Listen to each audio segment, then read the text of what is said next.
بسم اللہ الرحمن الرحیم الحمد للہ رب العالمین والصلاة والسلام علی سید المرسلین وعلی آلہ وصحبہ اجمعین ومن تبعہم بإحسان الی یوم الدین اعوذ باللہ من الشیطان الرجیم بسم اللہ الرحمن الرحیم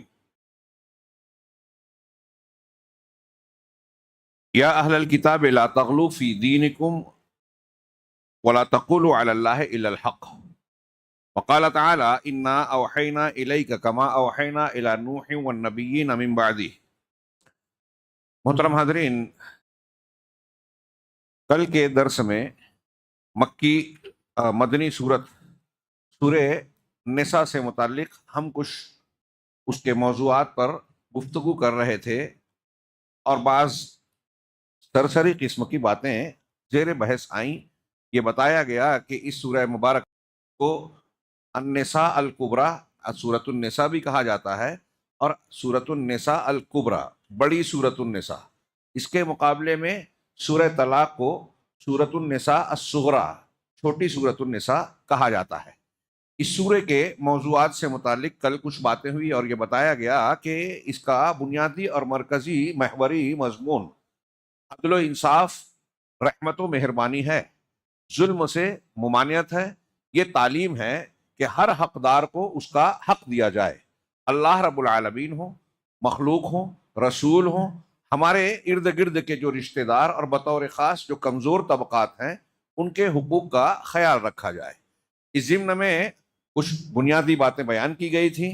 ہمارے ایک محترم صاحب نے درس کے بعد یہ خبر دی اور یاد دہانی کرائی کہ 8 تاریخ یعنی آج کا جو دن تھا، 8 تاریخ کو عالمی یوم خواتین منایا جاتا ہے، اور یہاں بھی سکندرآباد کے کسی میدان میں انہوں نے بتایا کہ اس سلسلے کی ایک بڑی کانفرنس یا فنکشن منعقد کیا جاتا ہے۔ اس دن پوری دنیا میں عورتوں کے دن کا نام دے کر عورتوں کے تعلق سے باتیں ہوتی ہیں، فنکشنز ہوتے ہیں، پروگرام ہوتے ہیں۔ بظاہر ان کے کہنے کے مطابق عورتوں کے حقوق سے متعلق بیداری پیدا کرنے کی کوشش کی جاتی ہے، ان کو کہیں کہیں چھٹیاں دی جاتی ہے، سب جگہ نہ صحیح یا سب جگہ ہوتا ہو، کچھ جلسے جلوس ہوتے ہیں۔ ان تمام چیزوں کا سلسلہ ایک خاص بڑی مدت سے اقوام متحدہ کی طرف سے مختلف لوگوں کے دنوں کا اہتمام کیا جاتا ہے، مزدور دن، خواتین ڈے اور بزرگوں کا دن، یوم اطفال بچوں کا دن۔ اس طریقے سے کوشش یہ کی جاتی ہے کہ دنیا بھر میں ان طبقات کے جن کا دن مقرر کیا گیا ہے ان کے حقوق کے تعلق سے بیداری مہم چلائی جائے، لوگوں کو ان کے حقوق کی طرف توجہ دلائی جائے۔ لیکن 2-3 پہلو سے غور کرنے کی بات ہے۔ کل ہم نے کافی کچھ بتایا کہ دنیا میں ماضی میں بھی کمزور طبقات جس میں بطور خاص خواتین ہیں ان کے ساتھ ظلم و ستم ہوتا رہا، بلکہ مذہب کے نام پر ہوتا رہا، حکومت و قانون کے آڑ میں ان کے سائے میں ہوتا رہا، اور آج بھی یہ سلسلہ جاری ہے۔ اقوام متحدہ کے حقوق انسانی کے چارٹر کو ہم دیکھیں تو بعض لوگوں کا یہ قول بالکل درست نظر آتا ہے کہ ان کے یہ قوانین اور دیے جانے والے یہ حقوق محض کاغذوں پر روشنائی اور سیاہی کی طرح ہیں، حقیقی دنیا میں ان کو تو جو ہے اس خواب کو یا ان الفاظ کو عملی شکل نہیں دی جا سکی۔ نبی کریم صلی اللہ علیہ وسلم نے حجۃ الوداع کے موقع پر جو خطبہ دیا اس میں جو حقوق بتائے، اللہ کا حقوق، مسلمانوں کے آپسی جان مال عزت و آبری کے تحفظ کے حقوق، پھر سودی یعنی مالی ظلم سے رکاوٹ کی تعلیم دی گئی، اور عورتوں کے ساتھ کمزوروں کے ساتھ حسن سلوک کی تعلیم۔ اللہ کے نبی صلی اللہ علیہ وسلم کے وہ الفاظ جو حجۃ الوداع کے موقع پر آپ نے فرمائے تھے، اس کے پیچھے اس کے ساتھ آپ کی تربیت بھی تھی، اور آپ کی تعلیم کے ساتھ آپ کی پریکٹیکل لائف جو ہے عملی زندگی ایک نمونے کے طور پر تھی، صرف انفرادی طور پر نہیں، خاندانی اعتبار سے، سماجی اعتبار سے آپ نے پوری ایک تصویر پیش کی دنیا کے سامنے کہ دیکھیے یہ جو الفاظ ہم بیان کر رہے ہیں یا قرآن میں جو حقوق بیان کیے گئے ہیں، ظلم سے روکا گیا ہے، اس کی حقیقی تصویر یہ دیکھی جا سکتی ہے۔ دنیا میں آج تک کتنی بھی مہذبی تہذیب و تمدن کے بلندی کا لوگ دعویٰ کریں، چمک دمک کا، حقوق انسانی کے اونچے ہونے کا بلند بانگ دعویٰ کریں، لیکن عورتوں کو ویسا حق یا سماج کو ویسا امن اور سکون لوگ دے ہی نہیں سکے جیسا کہ جناب محمد رسول اللہ صلی اللہ علیہ وسلم کی تربیت اور قرآن کے اصول و ضوابط کے تحت سماج اور معاشرے کی تشکیل کی گئی تھی۔ یہ کوئی معمولی بات نہیں ہے. ان یوم خواتین کے منانے کے وقت ہم یہ سوالات بہت سارے اٹھتے ہیں کہ اس ایام کے منانے کے بعد سوالات اٹھتے ہیں کہ کیا آپ جن حقوق کی باتیں کر رہے ہیں ان حقوق کا کچھ پرسنٹ ان دنوں کے منانے کے بعد بہتر ہوتا نظر آتا ہے کہ ان کا احترام بڑھ گیا ہو, ان کی عزت بڑھ گئی ہو, ان پر ظلم و ستم کے جو سلسلے چل رہے ہیں وہ ختم ہو گیا ہو, اور ان کے وہ حقوق جو انہیں ملنا چاہیے فطری طور سے اس کا کچھ حصہ پہلے کے مقابلے میں بڑھ گیا ہو. بلکہ ہم تو دیکھ رہے ہیں کہ ہر گزرتا دن عورتوں کے استحصال اور ان پر ظلم و زیادتی کے ساتھ بڑھتا جا رہا ہے. صرف عورتوں کے نہیں بلکہ دنیا کے تمام کمزور طبقات کے. آج ہمارے ہندوستان میں لوگ مسلسل یہ رونا رو رہے ہیں کہ غریب اور کمزور پہلے سے زیادہ غریب اور کمزور ہوتا جا رہا ہے. چند طبقہ, چند پرسنٹ, 5 سے 10% بلکہ اس سے بھی کم, وہ اس کے ہاتھ میں سارے اسباب, وسائل, دولت اور طاقت سمٹتی چلی جا رہی ہے. اور یہ چیخ چلاہٹ مچی ہوئی ہے میڈیا میں کئی مقامات پر, لیکن اس کا کوئی اثر ہوتا نظر نہیں آتا. اس میں ظلم کی اس چکی میں پیسنے والے عام لوگ بھی ہیں, مرد بھی ہیں, ان کے ماتحت خواتین بھی ہیں. اور پھر ان خواتین کے ساتھ کیا کچھ ہو رہا ہے, کل کے درس میں کچھ باتوں کا تھوڑا سا تذکرہ آیا کہ ان کو خریدا بیچا جا رہا ہے. پہلے شخصیت کو بیچا خریدا جاتا تھا, آج اس کی حکمت عملی بدل گئی ہے. جیسا کہ میں نے اشارہ کیا تھا, فیشن کے نام پر, اشتہارات کے نام پر, دکانوں میں, ہوائی جہاز میں, دواخانوں میں, ہاسپٹلز میں, اسکولوں میں ان کا کہاں کہاں استحصال ہو رہا ہے. ان کے آفیسز میں کہیں بھی وہ محفوظ نہیں ہے, محترم نہیں ہے. بظاہر آزادی کی بات کی جاتی ہے لیکن ان کے ساتھ آوارگی اختیار کی جاتی ہے. ان کے ساتھ میں جب وہ ایک مرد تعلق قائم کرتا ہے, بچے کی ولادت ہوتی ہے تو یہ اپنا راستہ ناپ لیتا ہے, ذمہ داری سے پلہ جھاڑ لیتا ہے. جبکہ شادی شدہ زندگی میں ایک دوسرے کی ذمہ داری نبھائی جاتی ہے. شادی شدہ زندگی میں ایک دوسرے کے لیے قربانی کے اور ایک دوسرے کے لیے حقوق کی ادائیگی کے جذبات ہوتے ہیں, اور یہ ایک طریقے سے دنیاوی قانون اور شرعی قانون کے اعتبار سے فرض ہوتا ہے. لیکن جب شادی ہی نہیں ہوئی اور سارا معاملہ رشتہ بھی لین دین کی بنیاد پر ہو گیا, کچھ پیسہ, کچھ معاوضہ دیا جائے, آپ کی پسند اور میری پسند ہے, آزادی کے نام پر چھوٹ دے دی جائے کہ یہ ان کا اپنا حق ہے. کیسے ان کا اپنا ذاتی حق ہے؟ اگر کوئی عورت یہ کہتی ہے, جو آج سکھایا جاتا ہے کہ اپنے بدن کو برہنہ کر دے اور وہ کہے کہ میرا جسم ہے, میں چاہوں تو نمائش کروں, یہ میرا معاملہ ہے, میری آزادی ہے. لیکن جب کوئی بگڑا ہوا نوجوان اس کی اس آزادی کا استعمال کر کے اپنی چاہت کو اس پر نافذ کرتا ہے تو وہاں وہ محسوس کرتی ہے کہ مجھ پر ظلم ہوتا ہے. اور یہ ہو رہا ہے. یہ صرف اتنا ہی نہیں ہے, یہ اس کا اکیلے کا معاملہ بھی نہیں ہے. جیسا کہ بولا جاتا ہے کہ میں آزاد ہوں, میں جو چاہوں کروں. آپ کی اس حرکت سے یا آپ کسی کی کسی حرکت سے اگر سماج پر کوئی منفی اثرات پڑتا, کوئی منفی اثر پڑتا ہے, نیگیٹو اثر پڑتا ہے, تو یہ صرف اس کا اکیلے کا معاملہ نہیں ہے بلکہ پورے سماج کی اصلاح اور بگاڑ اس سے جڑا ہوا ہے. یہ یوم خواتین کو منانے والے ظاہری طور سے شوبازی کرتے ہیں, دکھاوا کرتے ہیں, ڈرامہ اور ڈھکوسلا کرتے ہیں.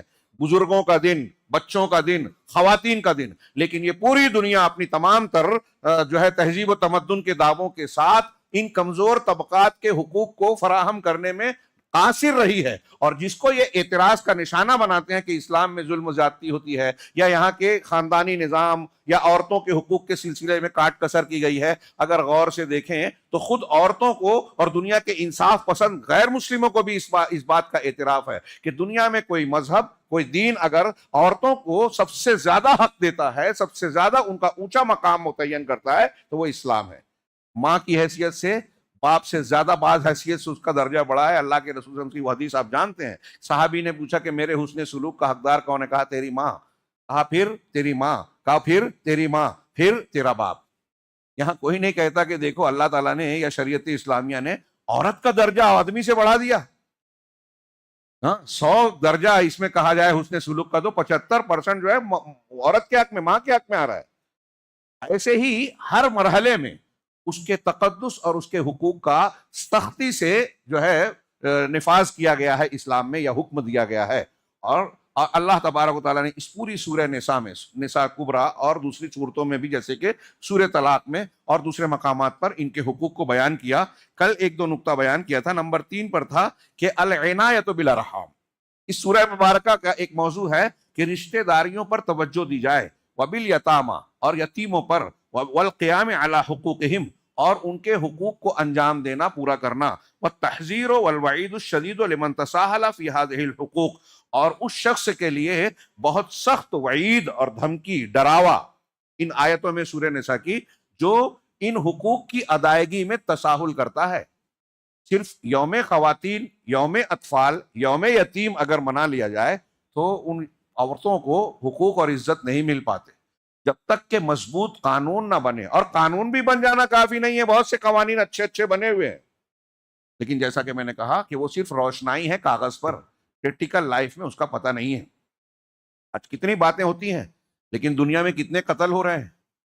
ایک ایک ملک کی آپ اگر رپورٹ نکالے، سروے رپورٹ، امریکہ میں، برطانیہ میں، آسٹریلیا کے کسی ملک میں، آسٹریلیا کے کسی حصے میں، اور دیگر یورپی ممالک میں، ہندوستان میں، ایک ایک منٹ پر کتنے کتنے زنا ہوتے ہیں.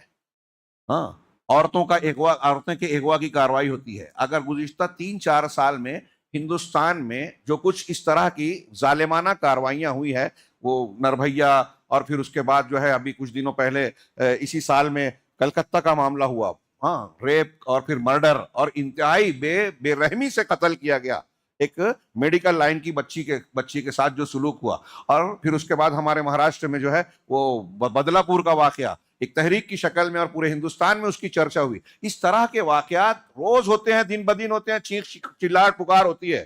ہاں، کشمیر کی ایک کمسن بچی کے ساتھ انتہائی درندگی کا معاملہ ہوا تھا، جس میں نہ صرف مسلمان بلکہ غیر مسلم دنیا بھی چیخ چلا اٹھی تھی.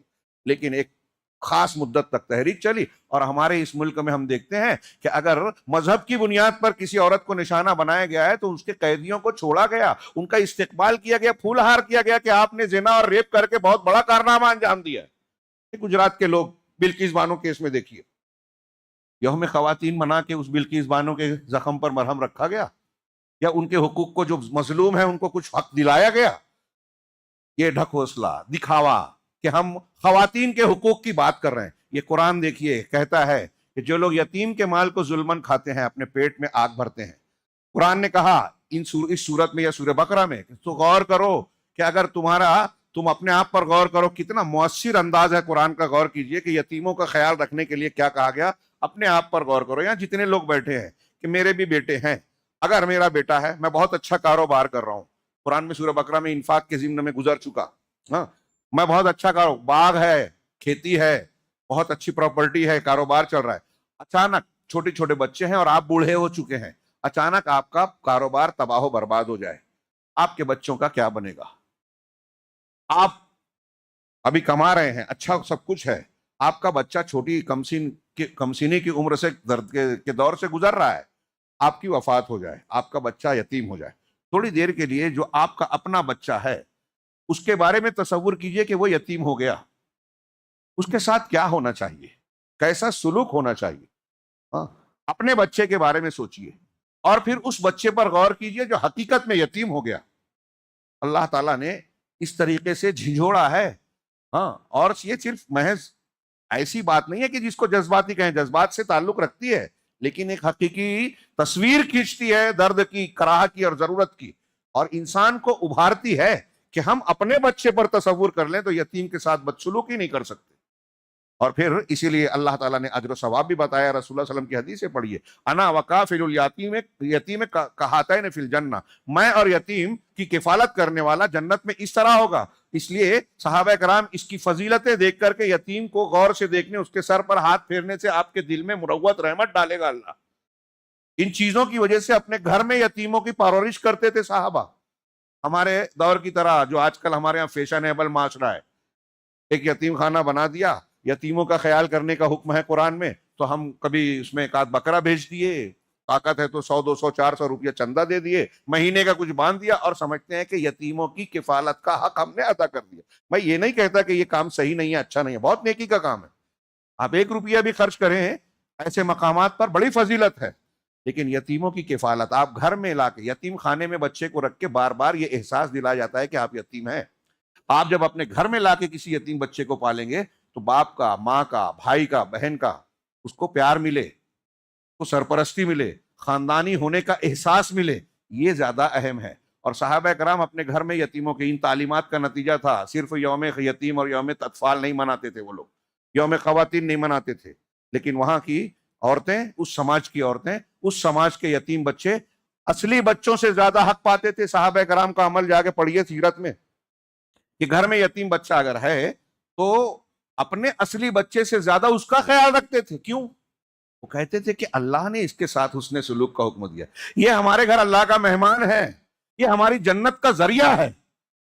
یہ مطلب نہیں کہ بچے اپنے بچے کے ساتھ ظلم کرتے تھے، لیکن اپنے بچے پر اسے ترجیح دیتے تھے۔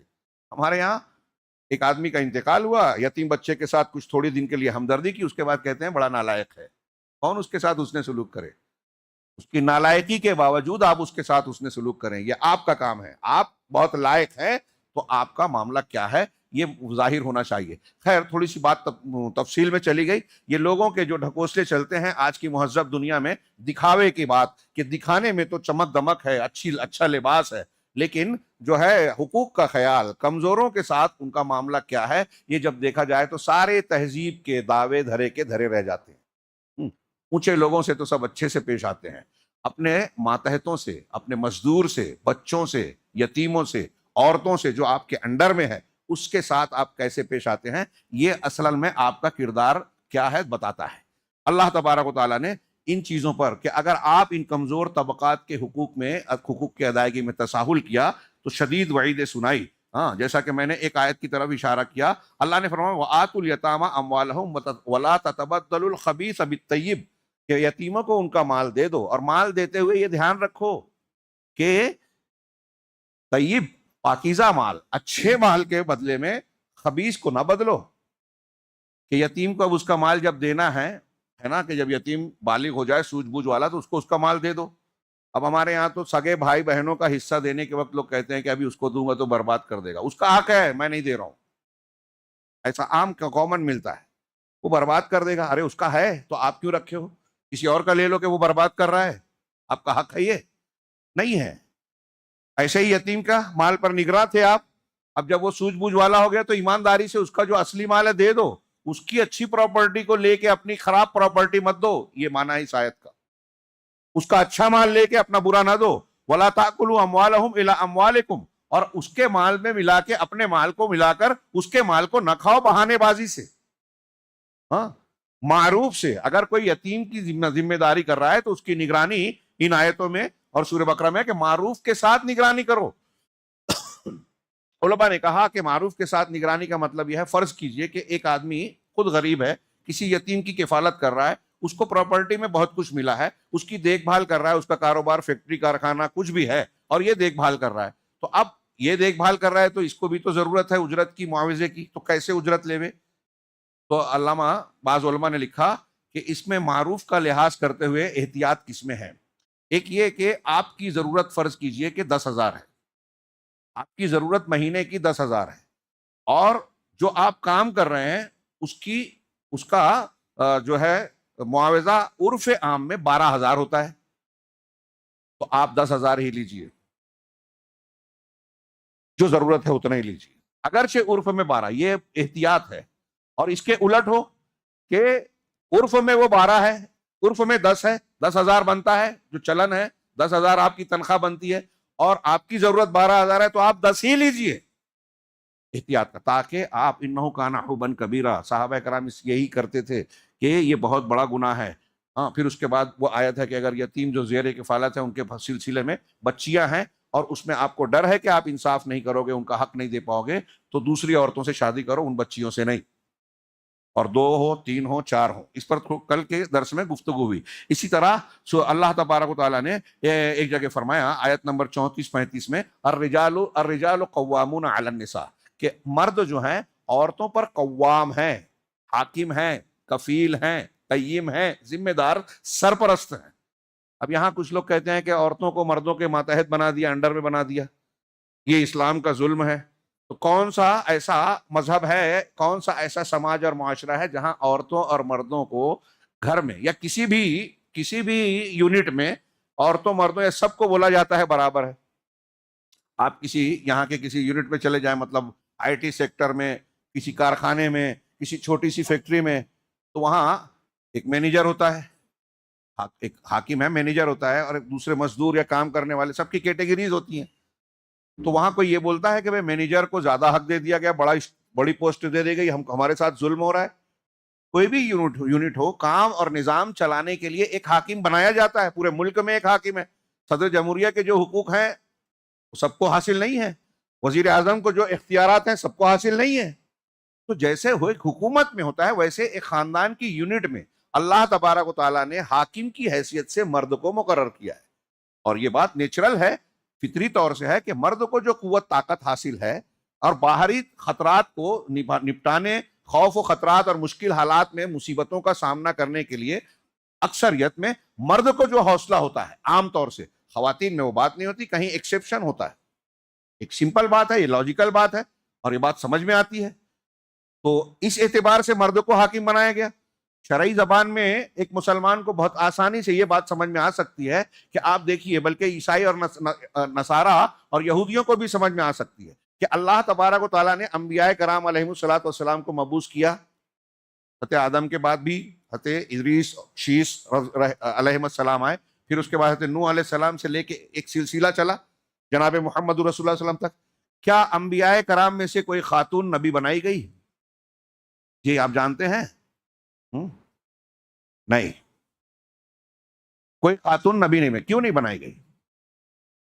حضرت مریم علیہ السلام کا ذکر ہوا سورہ آل عمران میں, ان کا مقام بڑا اونچا, نبی کی والدہ, ہاں معجزہ اور کرامت ان کے ذریعے ظاہر ہو رہے, لیکن ان کو نبوت کا مقام نہیں ملا. نبوت کا کام جو ہے, ذمہ داری ہے, ڈیوٹی جو ہے, اس کو نبھانے کے لیے خواتین میں وہ طاقت نہیں ہے کہ وہ ابو جہل, فرعون, حامان, نمرود جیسے سرکشوں کا مقابلہ اور سامنا کر سکے. اور ان کی فطری نزاکت کا لحاظ کرتے ہوئے اللہ تبارک و تعالیٰ نے ان کو حقوق بھی دیے, سارے عزت اور وقار بھی دیا, لیکن ان کے فطری دائروں کا لحاظ کر کے. یہ کوئی ظلم نہیں ہے. اگر یہ ظلم ہے تو دنیا کا کوئی قوم, کوئی گھر, کوئی فیکٹری, کوئی کارخانہ, کوئی آفس ایسا نہیں ہے جہاں ظلم نہیں ہو رہا ہے, کیونکہ ہر جگہ ایک بڑا ہوتا ہے, اس کے انڈر میں کچھ لوگ ہوتے ہیں. تو اللہ نے فرمایا الرجال قوامون علی النساء. کیوں اللہ نے قوام بنایا؟ اس کی دو وجہ بھی اس آیت میں بتا دی, اور ہم اور بھی غور کر سکتے ہیں. بما فضل اللہ بعضهم علی بعض, اس وجہ سے کہ اللہ نے بعض کو بعض پر فضیلت بخشی. یہ دنیا کا ایک نظام ہے, اللہ نے سسٹم مقرر کیا کئی اعتبار سے, کوئی اونچا کوئی نیچا ہوتا ہے. ہم نماز پڑھتے ہیں تو ایک امام بناتے ہیں, وہ امام ہے ہمارا, ایک قرآن کے حافظ ہے, اس کو اس قرآن کے حفظ کی وجہ سے ہم پر تقدم حاصل ہے, تو ہمارے امامت کے لائق ہے وہ. تو اللہ نے بعض اعتبار سے کچھ لوگوں کو دوسروں پر ترجیح دی, اور دوسرے اعتبار سے دوسرے لوگوں کو ترجیح حاصل ہوتی ہے. ابھی میں نے حکومت کا, سیاست کی مثال دی, تو کہا اس وجہ سے کہ بعض کو بعض پر فضیلت دی. وَبِمَا أَنفَقُوا مِنْ أَمْوَالِهِمْ, اور اس وجہ سے کہ مرد حضرات اپنے مال سے ان پر خرچ کرتے ہیں. اب یہاں کوئی بول سکتا ہے کہ بعض خواتین بھی خرچ کرتی ہیں. خواتین خرچ کرتی ہیں, یہ استحبابی چیز ہو سکتی ہے, لیکن شرعی اسلامی قانون کے مطابق شادی کے بعد نان نفقے کا ذمہ دار شوہر ہے, مرد ہے. اور آپ اور ہم جانتے ہیں کہ بیوی چاہے کروڑ پتی ہو اور شوہر چاہے مزدوری محنت کرتا ہو, جو بھی کماتا ہو, نان نفقے کی ذمہ داری اور فرضیت شوہر پر ہے. الا یہ کہ اگر خاتون مالدار ہے اور اپنے طور سے وہ اپنے شوہر یا اپنے بچوں پر گھر میں خرچ کرتی ہے, تو یہ اس کا عمل ہے, استحبابی چیز ہے, بہتر بات. حضرت زینب عبداللہ بن مسعود کی بیوی ہے, ہاں, اللہ کے نبی صلی اللہ علیہ وسلم کے پاس جا کے کہتی ہیں کہ میرے شوہر غریب ہیں اور میں مالدار ہوں, کیا اپنی زکوٰۃ کا پیسہ اپنے شوہر کو دے سکتی ہوں؟ ہاں, میں شارٹ میں اپنے الفاظ میں بیان کر رہا ہوں, آپ نے اجازت دی کہ ہاں اس کا ڈبل اجر و ثواب ملے گا. کیوں؟ شوہر بیوی کو زکوٰۃ نہیں دے سکتا, نوٹ کیجئے یہ دماغ میں, شوہر بیوی کو زکوٰۃ نہیں دے سکتا, لیکن بیوی شوہر کو زکوٰۃ دے سکتی ہے. کیوں؟ اس لیے کہ بیوی شوہر کے زیر کفالت ہے, اس کی ذمہ داری ہے. اب میری بیوی میری ذمہ داری ہے, اور میں اپنی بیوی کو اگر زکوٰۃ دوں تو اپنے آپ کو دے رہا ہوں. یہ اپنے آپ کو دینا ہوا, کیونکہ میرے جہاں مجھے خرچ کرنا چاہیے میں وہیں دے رہا ہوں, تو اپنے آپ کو دینا ہوا. لیکن بیوی کے اوپر فرض نہیں ہے کہ شوہر کی ذمہ داری اٹھائے خرچ کرے. اس لیے شوہر کو بیوی دے سکتی ہے, کیونکہ جب اسے قریبی رشتہ داروں کو زکوٰۃ دینا ہے, مدد کرنا ہے, تو سب سے قریبی اس کے لیے اس کا شوہر ہوا. تو قرابت دار کو زکوٰۃ دینا ڈبل ثواب ہے, کئی گنا بڑھ جاتا ہے اجر و ثواب. یہ اللہ کے رسول صلی اللہ علیہ وسلم کے ارشاد سے واضح ہوتا ہے. تو اب یہ پوری آیات دیکھیں, فالصالحات قانتات حافظات للغیب بما حفظ اللہ. ہاں تو وہ نیک عورتیں ہیں جو فرما بردار ہیں. عورتوں کی بتائی کہ اچھی عورتیں کون سی ہیں؟ جو فرما بردار ہیں، شریعت کی پابندی کرتی ہیں. حافظات للغیب، غیب کی حالت میں حفاظت کرتی ہیں. اکیلے ہیں، شوہر نہیں دیکھ رہا ہے، شوہر کو خبر نہیں ہے، تو ادھر ادھر جا کے ناجائز تعلقات نہیں کرتے، موبائل پر خفیہ تعلقات قائم نہیں کرتی. یعنی کوئی نہیں دیکھ رہا ہے تو کچھ ایسی حرکتیں کر لے میں جو شریعت کے اصولوں کے یا عزت و وقار کے خلاف ہو، ضابطوں کے خلاف ہو، بے غیرتی کی بات ہو. ایسی عورتیں یہ نہیں ہوتی. ہاں، اور اس چیز کی حفاظت کرتی ہیں جس کی اللہ نے حفاظت فرمائی. واللاتی تخافون نشوزہن، اس آیت کا ذکر جو آگے ہے کہ وہ عورتیں جن کی نافرمانی کا تمہیں ڈر ہو. اب ایسی عورتیں ہیں، نیک عورتیں ہیں، آپ کی زوجیت میں ہیں، لیکن کوئی عورت ہے اس کے اندر تیزی ہے، زبان درازی کرتی ہے، کچھ نافرمانی ہوتی ہے، تو فوراً فیصلہ مت کر دو، بلکہ فعظوہن، انہیں سمجھاؤ، واعظ و نصیحت کرو. وَضْرِبُوا وَاهْجُرُوهُنَّ فِي الْمَضَاجِعِ، بستر میں الگ کرو. وَاضْرِبُوهُنَّ، اور پھر ضرورت پڑے تو مارو. اس میں بھی پابندی لگائی گئی، جانوروں کی طرح نہ پیٹا جائے، چہرے پہ نہ مارا جائے، ہلکی مار ماری جائے جس سے تنبیہ اور تعدیب ہو سکے. ہاں، وَاضْرِبُوهُنَّ فَإِنْ أَطَعْنَكُمْ فَلَا تَبْغُوا عَلَيْهِنَّ سَبِيلًا. اب اگر بات وہ مان جائیں اتنی حرکتوں سے، ان اسٹیپ سے، تو پھر کوئی راستہ ان پر نہ ڈھونڈو، یعنی کوئی اور سختی نہ کرو. ان اللہ کان علیٰ کبیرا، اللہ بلند اور کبیر ہے، بڑا ہے. وَإِنْ خِفْتُمْ شِقَاقَ بَيْنِهِمَا، اب اگر ان سے یہ کل آیت گزر چکی کہ اگر اختلاف پھر بھی ہوتا ہے تو ایک آدمی اس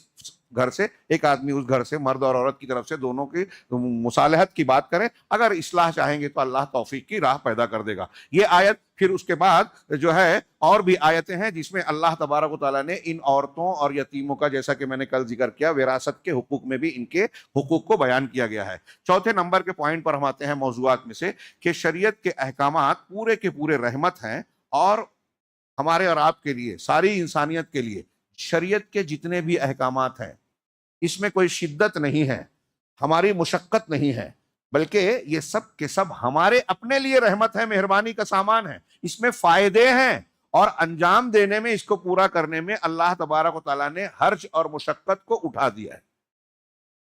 یہ بھی اسلامی تعلیمات اور شریعت اسلامیہ کی ایسی خوبی ہے جو آپ کو دنیا کے کسی اور مذہب میں نہیں ملے گی. ابھی ہم روزہ رکھ رہے ہیں، اللہ رب العالمین نے کہا کہ تم پر فرض کیے گئے روزہ ایام معدودات، چند دن ہیں، پورے سال نہیں رکھے، کئی مہینے نہیں رکھے، ایک مہینہ. اس میں بھی اب ایک چھوٹ کیا دی؟ فمن کان منکم مریضا او علی سفر فعدۃ من ایام اخر، جو بیمار ہے یا سفر کی حالت میں ہے تو پھر اس کی گنتی پورے دوسرے دنوں میں کرے گا. خواتین میں جو ناپاک ہیں ان کو بھی چھوٹ مل گئی کہ اب آپ کا روزہ ٹوٹ گیا. ہاں، مہینہ منتھلی کورس آیا جس کو حیض کہتے ہیں، ایک عورت روزے سے ہے، وہ خون آیا، فوراً روزہ ٹوٹ گیا، نفاس کی حالت میں روزہ نہیں ہوگا. اب وہ جب پاک صاف ہو جائیں گی تب وہ روزے کی قضا کریں گی. اور اس حالت کی چھوٹی ہوئی نماز کی قضا کرنے کا اللہ نے ان کو آرڈر نہیں دیا. یہ عورتوں کے لیے ایک اور سہولت دے دی، حیض کی حالت میں جو نماز چھوٹی ہے نفاس کی حالت میں اس کو نہیں دہرانا ہے، لیکن روزے کی عدت اور گنتی پوری کرنی ہے. ہمیں وضو کرنا ہے، طہارت ضروری ہے، غسل کی ضرورت پیش آتی ہے. پانی نہیں ہے، تیمم کر سکتے ہیں. پانی ہے، استعمال کی طاقت نہیں ہے، بیماری کی وجہ سے، زخم کی وجہ سے، ڈاکٹر نے کہا ہے پانی لگے گا تو مر جاؤ گے، ایسا ہو جائے گا، تو استعمال نہیں کر سکتے پانی، تب بھی تیمم یا مسح کر سکتے ہیں. اگر کچھ حصوں کو دھو سکتے ہیں، کچھ نہیں، تو جہاں نہیں دھو سکتے وہاں مسح کر لیا جائے گا. آپ دیکھیے یہ کھڑے ہو کر نماز نہیں پڑھ سکتے، بیٹھ کر نہیں تو لیٹ کر اشارے سے، مختلف قسم، جہاں بھی آپ دیکھیں گے شریعت میں ایکسیپشنل حالات میں آپ کی ہماری استطاعت. اور ابھی ایک صاحب پوچھ رہے تھے کہ ہم دیکھتے ہیں امر بالمعروف نہی عن المنکر کئی جگہ نہیں کر پاتے ہیں، تو اس میں بھی اللہ نے چھوٹ دی ہے. ہم سب حدیث سنتے ہیں، جانتے ہیں کہ طاقتور کو، حاکم کو، گھر کے بڑے کو ہاتھ سے روکنا ہے. ہاں، اور اگر اس سے نہیں، اس کی طاقت نہیں ہے تو زبان سے روکنا ہے، سمجھانا ہے برائی سے، اور اس کی نہیں تو دل میں برا جاننا ہے. کس لیے؟ بعض جگہوں پر برائی سے روکنا حرام ہے، ان کے جواب دیتے ہوئے میں نے سمجھانے کی کوشش کی. بعض جگہوں پہ کہاں حرام ہے؟ آپ اگر کسی برائی سے روکنے گئے اور اس برائی کا سے رکنے کا فائدہ جو مقصد ہے وہ حاصل نہ ہو، یہ یقین ہے کہ فائدہ نہیں ملے گا اور اس سے بڑا فتنہ پیدا ہو جائے گا، ایسی برائی سے روکنا حرام ہے. میں نے ان کو مثال دی سمجھانے کے لیے کہ حضرت ابراہیم علیہ الصلوۃ والسلام نے بتوں کو توڑا، نبی کریم صلی اللہ علیہ وسلم نے فتح مکہ کے بعد وہ کام کیا. اب آج اگر ہم وہ کرنے جائیں تو کیا ہوگا؟ ہم جو چاہتے ہیں وہ مقصد حاصل ہوگا؟ اللہ کے نبی صلی اللہ علیہ وسلم یا حضرت ابراہیم نے اس عمل سے پہلے جو اسٹیپس مراحل گزرے تھے دعوت و تبلیغ کے، سمجھانے کے، دلیل دینے کے، اور پھر جب یہ اسٹیپ اٹھائی تو اس کے رد عمل کے لیے جو سامنا کرنا تھا اس کے لیے اکیلے تیار تھے، اور اس کے امکانات کیا کیا تھے وہ ساری چیزیں سامنے ہیں۔ کیا آج ہم میں سے کوئی مسلمان اگر یہ کہے کہ اللہ کے رسول صلی اللہ علیہ وسلم نے پختہ قبروں کو توڑنے کے لیے حضرت علی کو بھیجا تھا، حضرت علی نے ابو الحیاج کو بھیجا تھا، تو یہاں ہمارے ارد گرد میں جتنی ہیں توڑ دیں، توڑیں گے؟ اور توڑیں گے تو کیا ہوگا؟ تو جو مقصد ہے وہ حاصل نہیں ہوگا، اور فتنہ بڑا پیدا ہو جائے گا۔ اس لیے یہ عمل جائز نہیں ہوگا اس کنڈیشن میں۔ اس کی جب کنڈیشن آئے گی تب کیا جا سکتا ہے، اگر امکان ہے اور فتنہ نہ اٹھے گا۔ تو اللہ تبارک و تعالیٰ نے شریعت میں ہماری سہولت کا، فطرت کا لحاظ کیا ہے اور مشقت نہیں رکھی ہے۔ پوری آیتوں میں پڑھی، یرید اللہ لیبین لکم، اللہ چاہتا ہے کہ تمہارے سامنے مسائل اور احکام کو صاف صاف بیان کر دے، وَيَهْدِيَكُمْ سُنَنَ الَّذِينَ مِن قَبْلِكُمْ، اور تم سے اس پہلے کے لوگوں کے سنتوں کو بھی واضح کر دے، وَيَتُوبَ عَلَيْكُمْ، اور تمہاری طرف متوجہ ہو، توبہ قبول کرے، وَاللَّهُ عَلِيمٌ حَكِيمٌ، اللہ علم والا، حکمت والا ہے، تمہاری صلاحیتوں کو، طاقت کو جانتا ہے، فطرت کو جانتا ہے، اس لیے جیسے احکامات دے رہا ہے وہ اللہ تبارک و تعالیٰ کے علم اور حکمت کے موافق ہے۔ اگر کوئی شخص اللہ کی شریعت پہ اعتراض کرتا ہے، ارے ایسا نہیں، ایسا ہونا چاہیے، میری عقل میں نہیں آتی، سائنس والوں کو میں کیا جواب دوں گا، تو وہ یہ کہنا چاہ رہا ہے کہ اللہ تعالیٰ کے علم حکمت میں کمی ہے، آپ کے اور سائنٹسٹوں کے علم حکمت میں اللہ سے زیادہ وسعت ہے، یہ کہنا چاہ رہے ہیں؟ یہ نہیں۔ اگر ایک مومن بندہ ہے تو یہ جرات نہیں کرے گا۔ اللہ علیم و حکیم ہے، کچھ احکامات ہماری سمجھ میں نہیں آ رہے، الگ بات ہے، ہمارے علم کی کمی ہے، ہماری حکمت کی کمی ہے۔ ہاں، اللہ نے کہا واللہ یرید ان یتوب علیکم وَيُرِيدُونَ الَّذِينَ يَتَّبِعُونَ الشَّهَوَاتِ أَن تَمِيلُوا مَيْلًا عَظِيمًا، اللہ تبارک و تعالیٰ چاہتا ہے کہ تمہاری توبہ قبول کرے، تمہاری طرف توجہ دے، لیکن جو لوگ شہوتوں کی اتباع کرنا چاہتے ہیں، جو شریعت پر اعتراض کرتے ہیں نا، وہ خواہشات نفس کی اتباع کرنا چاہتے ہیں، وہ یہ چاہتے ہیں کہ تم پوری طریقے سے مائل ہو جاؤ، منحرف ہو جاؤ، ہاں، اور مائلًا عظیمًا، بڑی شکل میں آپ منحرف ہو جاؤ، دین سے پھر جاؤ۔ ہاں، یرید اللہ ان یخفف عنکم، یہ آخری جملہ اگلی آیت کا جو ہے ملاحظہ کریں، اللہ چاہتا ہے کہ تم پر تخفیف کرے، تمہارے ساتھ نرمی کرے، ہلکا تم کو کر دے۔ وَخُلِقَ الْإِنسَانُ ضَعِيفًا، اور انسان کو ضعیف، کمزور پیدا کیا گیا ہے، انسان کے اندر ضعف ہے، کمزوری ہے، اللہ رب العالمین نے اس ضعف اور کمزوری کا لحاظ کیا ہے۔ یہ شریعت کی ایک اہم چیز بتائی۔ اسی طریقے سے اللہ تبارک و تعالیٰ نے پانچواں نقطہ موضوعات میں کہ لوگوں کے درمیان عدل و انصاف کا قائم کرنا، خاص طور سے جو اقلیتیں ہیں اور جو کمزور ہیں۔ ابھی کل میں نے آیت پیش کی تھی، اللہ تعالیٰ نے فرمایا کہ اللہ تم کو، یہ سورہ نساء کی آیت ہے، اللہ تم کو اس بات کا حکم دیتا ہے کہ تم امانتوں کو ان کے حوالے کرو جو اس کے لائق ہیں۔ آج ہمارے یہاں ہر جگہ آپ دیکھیے عہدوں پر، ذمہ داریوں پر ایسے لوگ بیٹھے ہوئے ہیں جن کو عہدے کے لائق تو شاید ہی کہا جائے، شاذ و نادر ہوگا، استثناء ہوگا، ٹوٹلی ہم نہیں کہتے خرابی ہے، لیکن اکثریت تو ایسی ہی ہے۔ ہاں، اوپر سے اوپر عہدوں پہ دیکھ لیجئے، ہمارے یہاں جو وزراء ہیں، منسٹرز ہیں، ہاں، ان کی کیا تعلیمی علمی لیاقت ہے، جس چیز کے منسٹر بنائے گئے ہیں اس کے متعلق ان کی معلومات کا کیا حال ہے۔ ہاں، تو آپ کو لگے گا کہ قیامت کی چیختی چلاتی نشانیاں یہاں نظر آتی ہیں۔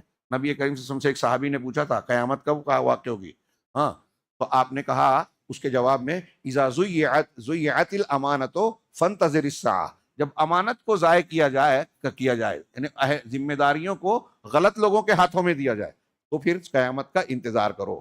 اب ہمیں انتظار کرنا چاہیے۔ ہاں، اسی طریقے سے اللہ تبارک و تعالیٰ نے تجارتی امور میں بھی کہا یا ایھا الذین آمنوا لا تأکلوا اموالکم بالباطل الا ان تکون تجارۃ عن تراض بینکم، کہ تم لوگوں کا مال باطل طریقے سے نہ کھاؤ۔ سود سے جو کھا رہا ہے، حکومت کی طاقت کا استعمال کر کے الگ الگ اپنے حساب سے قانون بنا کے جو پراپرٹیز پر قبضہ کر رہے ہیں، مہنگائی بڑھا رہے ہیں، لوگوں کا مال کھینچ رہے ہیں۔ ہاں، کسان کا، فارمر کا جب مال تیار ہوتا ہے تو قیمت پر مارکیٹ میں قیمت کم کر دی جاتی ہے، ہاں، اور پھر بیچنے کے ٹائم جو ہے اس کو بڑھا دیا جاتا ہے۔ یہ سب باطل طریقے ہیں۔ ذخیرہ اندوزی کر لی جاتی ہے، جب مال پیدا ہوتا ہے تو سستے میں خرید کے اس کو جو ہے ذخیرہ بنا لیا جاتا ہے کولڈ اسٹوریج میں، اور جب ضرورت پیش آتی ہے تو تھوڑا تھوڑا نکال کے اس کی قیمت خوب کئی گنا بڑھا کر بیچا جاتا ہے۔ تو یہ مالی ظلم ہے، اللہ نے اس سے بھی منع کیا۔ اور آپ کے اندر اگر آپ کی حکومت میں، آپ کے ماتحتی میں کوئی اقلیت میں ہے، کوئی شخص کمزور ہے، ابھی میں نے عورتوں اور بیواؤں کا، یتیموں کا ذکر کیا، ان تمام لوگوں کے تعلق سے اللہ تبارک و تعالیٰ نے کہا کہ انصاف سے قائم لو. اس سلسلے میں آیت نمبر 135 بڑی جامع اور عمومی آیت ہے. اللہ نے فرمایا یا ایھا الذین آمنوا کونوا قوامین بالقسط، اے ایمان والو انصاف کو خوب خوب، قوام قائم سے، قوام ہے مبالغے کا صیغہ، خوب انصاف کو قائم کرنے والے بنو. مولانا ابوالکلام آزاد اس آیت کے ضمن میں کہتے ہیں کہ اس آیت کے معنی مفہوم کو اور الفاظ پر غور کیجئے تو ایسا لگتا ہے کہ اللہ تعالیٰ یہ حکم دے رہا ہے کہ ایک مسلمان کو اسی کام پر لگنا چاہیے. وہ اسی لیے پیدا کیا گیا ہے کہ ایمان والا ہے تو انصاف کو قائم کرے. انصاف ہی سے دنیا کا نظام قائم ہے، انصاف سے امن سکون قائم ہوتا ہے، ظلم سے نظام بگڑتا ہے، فساد آتا ہے، زلزلے آتے ہیں، طوفان آتے ہیں، شدت پسندی اور دہشت گردی کا دروازہ ظلم سے کھلتا ہے. آپ انصاف قائم کیجئے، امن چین ہوگا. تو اللہ نے کہا کہ خوب انصاف قائم کرنے والے بنو، شہداء للہ، اللہ کے لیے گواہ بنتے ہوئے. وَإِن کیا ہے اللہ نے فرمایا کہ وَإِذَا کیا ہے وَلَوْ عَلَىٰ أَنفُسِكُمْ، اگرچہ اپنے آپ کے خلاف تم کو گواہی دینا پڑے، فیصلہ کرنا پڑے. انصاف کے تقاضے کو اتنی شدت سے پورا کرو کہ تم کو اگر ایسا لگتا ہے کہ انصاف کرنے میں میری ذات کا اپنا نقصان ہو رہا ہے تو بھی پیچھے مت ہٹو، اس کو کرو. وَلَوْ عَلَىٰ أَنفُسِكُمْ أَوِ الْوَالِدَيْنِ، یا اپنے ماں باپ، وَالْأَقْرَبِينَ، قرابت داروں اور رشتہ داروں کے خلاف کرو. پوری انسانی تاریخ پڑھیے آپ، یہ جو اللہ کی تعلیم ہے نا، اللہ تعالیٰ نے جو تعلیم دی ہے پوری انسانی تاریخ میں، اللہ کے رسول صلی اللہ علیہ وسلم کے دور میں، خلفائے راشدین کے، کئی لوگ اس لیے مسلمان ہوئے، اسلام قبول کیا یہودیوں نصارہ نے، کہ حضرت عمر اور ایک غیر مسلم دونوں کو قاضی شرح نے اپنی عدالت میں بلا لیا اور کہا کہ جب آپ مدعا علیہ ہیں، خلیفہ ہیں، لیکن آپ کے خلاف شکایت آئی ہے تو آپ کو جواب دینے کے لیے اسی جگہ کھڑا ہونا پڑے گا جہاں عام لوگ کھڑے ہوتے ہیں، اور فیصلہ ثبوت اور شواہد کے مطابق ہی کیا جائے گا، اصولوں کے مطابق. ایسا بے لاگ انصاف دنیا میں آپ کو کسی تاریخ میں نہیں ملے گا. اللہ کے رسول صلی اللہ علیہ وسلم کا وہ فرمان میں اکثر کہتا ہوں کہ اقوام متحدہ سے لے کے پنچایتوں تک کی در و دیوار پر لکھ لینا چاہیے کہ اللہ کے اگر فاطمہ بنت محمد بھی چوری کرتی تو میں اس کا ہاتھ بھی کاٹ دیتا. کوئی چھوٹی بات نہیں ہے. اور اللہ کے رسول صلی اللہ علیہ وسلم نے صرف بولا نہیں، کاغذ پہ لکھا نہیں، بلکہ عملاً کر کے دکھایا. دنیا میں کسی قوم کی ایسی انصاف پسندی کی ایسی بھرپور تعلیم، کوئی ایکسیپشنل کچھ باتیں ملے گی ضرور، سب کا انکار نہیں کر رہا ہوں، لیکن مسلمان خلفاء نے ان تعلیمات کی روشنی میں کمزوروں کو بھی طاقتور بنایا، جیسا کہ ابو بکر صدیق رضی اللہ تعالیٰ عنہ کا قول کل میں نے ذکر کیا تھا. اور خلفائے راشدین کے، میں نے جیسا کہا قاضی شرح کے اس انصاف کو دیکھ کر یہودی نے کہا کہ میں ایک یہودی ہوں، غیر مسلم ہوں، یہ مسلمانوں کے حاکم ہیں اور ان کو اور مجھ کو ایک ساتھ بٹھایا گیا، انصاف کا تقاضا ہے، تو اس سے سچا مذہب اور کون سا ہو سکتا ہے. میں نام بھول رہا ہوں، ایک مستشرق عیسائی عالم کا کہنا ہے، میرے پاس کہیں نوٹ ہے، فی الحال یاد نہیں آ رہا ہے. اس نے کہا کہ میں نے دنیا میں کسی مذہب کی تعلیم میں انصاف کے تقاضے کو اتنا دو ٹوک انداز میں بیان کرتے ہوئے نہیں دیکھا جیسے قرآن کہتا ہے. قرآن یہ کہتا ہے وہ کیا ہے کہ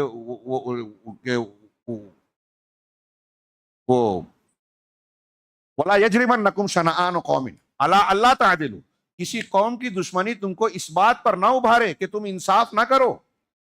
اگر کسی سے آپ سے مجھے دشمنی ہے تو اس دشمنی کی وجہ سے میں آپ پر ظلم کروں. اللہ کہہ رہا ہے کہ نہیں، دشمنی کی وجہ سے انصاف کا دامن ہاتھ سے نہ چھوٹے. اعدلوا، ہاں انصاف کرو، انصاف تقوی کے زیادہ قریب ہے. تو اس غیر مسلم نے کہا کہ ایسی بے لاگ انصاف کی تعلیم کہ اپنے دشمن کے خلاف بھی ظلم کی کاروائی نہ کرو، کسی اور مذہب میں نہیں ملتی جیسی قرآن نے دی ہے. اور قرآن کی اس تعلیم اور اس پر عمل کرنے کی وجہ سے غیر مسلم دنیا کے بہت بڑے لوگ متاثر ہو کے اسلام میں داخل ہوئے. یہ الگ بات ہے کہ پروپیگنڈا کیا جاتا ہے کہ زور زبردستی سے ایک مسلمان کسی کو کلمہ پڑھواتا بھی نہیں. ایسے ہجومی تشدد میں ہمارے ہاں غیر مسلم لوگ کچھ مسلمانوں کو پکڑ کے کہتے ہیں جے رام جی کی بولو، یہ بولو، وہ بولو. مجھے بہت حیرت ہوتی ہے، اگر زبردستی آپ نے بلوا بھی لیا تو کون سا تیر مار لیا؟ ہم تو یہی کہتے ہیں کہ ایک مسلمان اگر کسی مسلمان کو زبردستی تلوار کے زور پہ بول بھی دے کہ لا الہ الا اللہ کا کلمہ پڑھ لے اور اس نے پڑھ بھی لیا تو کوئی فائدہ نہیں ہے، کوئی نیکی نہیں ہے اور کوئی فائدہ بھی نہیں ہے، کوئی تیر بھی نہیں مارا آپ نے. مزہ تو اس وقت ہے کہ جب آپ دل سے ایک کلمے کا اعتراف کریں، دل سے کلمہ پڑھیں، اور تبھی آپ مسلمان ہوں گے. زور زبردستی سے کچھ کہا جائے تو آپ اسلام میں داخل بھی نہیں ہوں گے. تو یہ چیز جو لوگوں نے قبول کیا اسلام کو، دل سے قبول کیا. اور آپ پوری تاریخ میں دیکھیں گے کہ کس طریقے سے اسلامی حکومت میں غیر مسلم اقلیتوں اور کمزوروں کے ساتھ انصاف ہوتا تھا. ہاں، بعض عیسائی علماء نے لکھا کہ حضرت عمر فاروق، حضرت عثمان اور مسلم حکمرانوں کے زمانے میں جس طریقے سے یہود و نصارہ کو حقوق حاصل تھے، کسی عیسائی اور یہودی حکومت میں بھی نہیں حاصل تھے. ایک واقعہ ذکر کروں بہت ہی شارٹ میں کہ حضرت عمر ایک مرتبہ مسجد سے نکلے یا راستے سے گزر رہے تھے تو ایک جگہ بھیڑ دیکھی. کہا کیا بات ہے؟ کہا ایک یہودی بوڑھا آدمی ہے، اس کی بینائی کمزور ہو گئی، بیمار اور کمزور ہو گیا ہے، تو وہ بھیک مانگ رہا ہے. تو لوگ وہاں رک گئے. کہا وہ بھیک کیوں مانگ رہا ہے؟ کہا اب کما نہیں پاتا. کہا اچھا، اس کے بارے میں معلومات دو. تو پتا چلا کہ جب وہ کماتا تھا تو مسلمانوں کو اسلامی قانون کے مطابق جزیہ دیتا تھا، ٹیکس دیتا تھا ذمی کے طور پر. حضرت عمر کو بتایا گیا تو کہا کہ اس کو جا کے کہو کہ بھیک نہ مانگے، اپنے گھر بیٹھے. کل تک جب وہ کماتا تھا تو ہمارے بیت المال میں اسلامی حکومت کو ٹیکس دیتا تھا، ہمارا شہری ہے، ذمی ہے. ہاں، تو اب وہ کما نہیں سکتا تو یہ ہماری ذمہ داری ہے کہ اس کی کفالت کریں، اس کا چولہا جلتا رہے. لہذا بیت المال سے اس کا ماہانہ وظیفہ مقرر کیا ایک یہودی بوڑھے کے لیے. اور ایسے کوئی ایک مثال نہیں ہے، پوری تاریخ بھری پڑی ہے. اسی طریقے سے اس آیت میں جو آگے کہا اللہ نے کہ اپنے والدین اور قرابت داروں کے خلاف، اور ایسا بھی نہ کرو کہ تم زبان کو موڑ توڑ کے بات کرو. جیسے ہمارے یہاں کچھ ہوتے ہیں نا کہ صحیح بات نہیں، گواہی نہیں دینا ہے تو نہیں، ایسا نہیں، ایسا تھا، صحیح بھی نہیں ہے، غلط بھی نہیں ہے. تھوڑا وہ اسٹریٹجیکل ہمارے سیاسی لوگ کیسی زبان استعمال کرتے ہیں کہ یہ بھی اور یہ بھی پہلو رہے اور وہ بھی پہلو رہے، دو معنی کی. تو ایسی زبان بھی مت بولو، وَلَا تَلْوُوا أَلْسِنَتَكُمْ. ہاں، اور نہ اعراض کرو. اللہ تعالیٰ تمہاری نیتوں کو خوب جانتا ہے، تمہارے ارادوں سے واقف ہے. تم لوگوں کو دھوکہ دے سکتے ہو، اللہ کو نہیں. گواہی کو چھپانا بھی نہیں چاہیے. جہاں انصاف کا تقاضا ہے، آپ کو سچائی معلوم ہے تو سچی بات کو بولنا چاہیے. یہ آیت، اس کے علاوہ ایک آیت میں اللہ نے کہا ان اللہ یأمرکم ان تؤدوا الامانات الی اہلها وَإِذَا حَكَمْتُمْ بَيْنَ النَّاسِ أَن تَحْكُمُوا بِالْعَدْلِ. اللہ تم کو حکم دیتا ہے کہ امانتوں کو اس کے اہل کے سپرد کرو، اور جب لوگوں کے درمیان فیصلہ کرو تو انصاف کے ساتھ. ان تحکموا بالعدل، لوگوں کے بیچ فیصلہ کرو تو انصاف کے ساتھ. اسی طریقے سے ایک آیت ہے وَاعْبُدُوا اللَّهَ وَلَا تُشْرِكُوا بِهِ شَيْئًا وَبِالْوَالِدَيْنِ إِحْسَانًا وَبِذِي الْقُرْبَى وَالْيَتَامَى وَالْمَسَاكِينِ. یہ سورہ نساء کی یہ آیت جو ہے، میں نے پچھلی آیت کو اشارہ کر کے چھوڑ دیا. یہ اس آیت کو آیت الحقوق العشرہ کہا جاتا ہے، 10 حقوق والی آیت. سب سے پہلا حق اللہ کا ہے کہ اللہ کے ساتھ شرک نہ کرو، اس کی عبادت کرو، کچھ بھی شرک نہ کرو. دوسرا حق والدین کا بتایا کہ والدین کے ساتھ حسن سلوک کرو. اس کے بعد قرابت دار جو آپ کے رشتہ دار ہیں ان کا حق ہے. پھر اس کے بعد یتیم ہے، یتامہ، پھر مساکین ہے، پھر وہ پڑوسی والجار ذی القربہ، وہ پڑوسی جو پڑوسی ہونے کے ساتھ ساتھ آپ کا رشتہ دار بھی ہے. ہاں، پڑوس کا بھی حق ہے، رشتہ داری کا بھی حق ہے. پھر وہ والجار الجنب، اور وہ پڑوسی جو آپ کے پہلو میں رہتا ہے، پڑوسی تو ہے، رشتہ دار نہیں ہے. اسی طرح والصاحب بالجنب، اور وہ جو آپ کے پڑوس میں صاحب بالجنب ہے. یہ صاحب بالجنب جیسے عارضی طور پہ آپ کے ساتھ رہتا ہے. مثال کے طور پہ آپ سفر میں ہیں، سفر میں آپ کا ساتھی بن گیا، بس میں، ٹرین میں، یا آپ حیدرآباد میں رہتے ہیں، کوئی مہمان کی حیثیت سے آپ کے یہاں آیا. ہاں، ابھی جیسے میں ہی آیا ہوں تو صاحب بالجنب آپ لوگوں کے لیے ہوں. ہمارا عقیدے کا اور دوسرا رشتہ اپنی جگہ، لیکن کچھ عارضی طور سے جس کے ساتھ رہ رہا ہوں اس کے لیے صاحب بالجنب بن گیا. وہ اپنی سبیل، مسافر کے ساتھ، وما ملکت ایمانکم، اور جو تمہارے ہاتھ مالک ہوئے یعنی تمہاری لونڈی اور غلام، ان سب کے ساتھ حسن سلوک کرو. 10 لوگوں کا حکم ہے، ان سب کی تفصیل میں ایک لمبی کتاب چاہیے. اللہ رب العالمین نے یہ فرمانے کے بعد آخری جملہ کہا ان اللہ لا يحب من کان مختالا فخورا. اللہ اس کو پسند نہیں کرتا جو اترانے والا اور گھمنڈ کرنے والا ہے. اس کا مطلب کیا ہے؟ ان حقوق کو بیان کرنے کے بعد یہ کہنا کہ جو گھمنڈ کرتا ہے، اتراتا ہے، اللہ ان کو پسند نہیں کرتا. اس کا مطلب یہ کہ جو یتیموں کا حق ادا نہیں کرتا، جو عورتوں کا حق ادا نہیں کرتا، پڑوسیوں کا، ماں باپ کا حق ادا نہیں کرتا، یا شرک کرتا ہے، اللہ کا حق ادا نہیں کرتا، وہ گھمنڈی ہے، وہ اترانے والا ہے، فخر کرنے والا ہے. اللہ ایسے لوگوں کو پسند نہیں کرتا.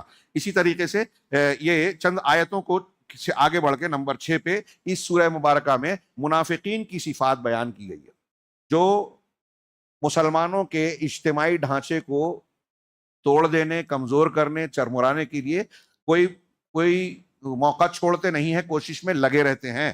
اور اس کے ارکان کو، اسلامی اجتماع، سماج، حکومت کے ارکان کو توڑ دینے، کمزور کرنے میں لگے رہتے ہیں.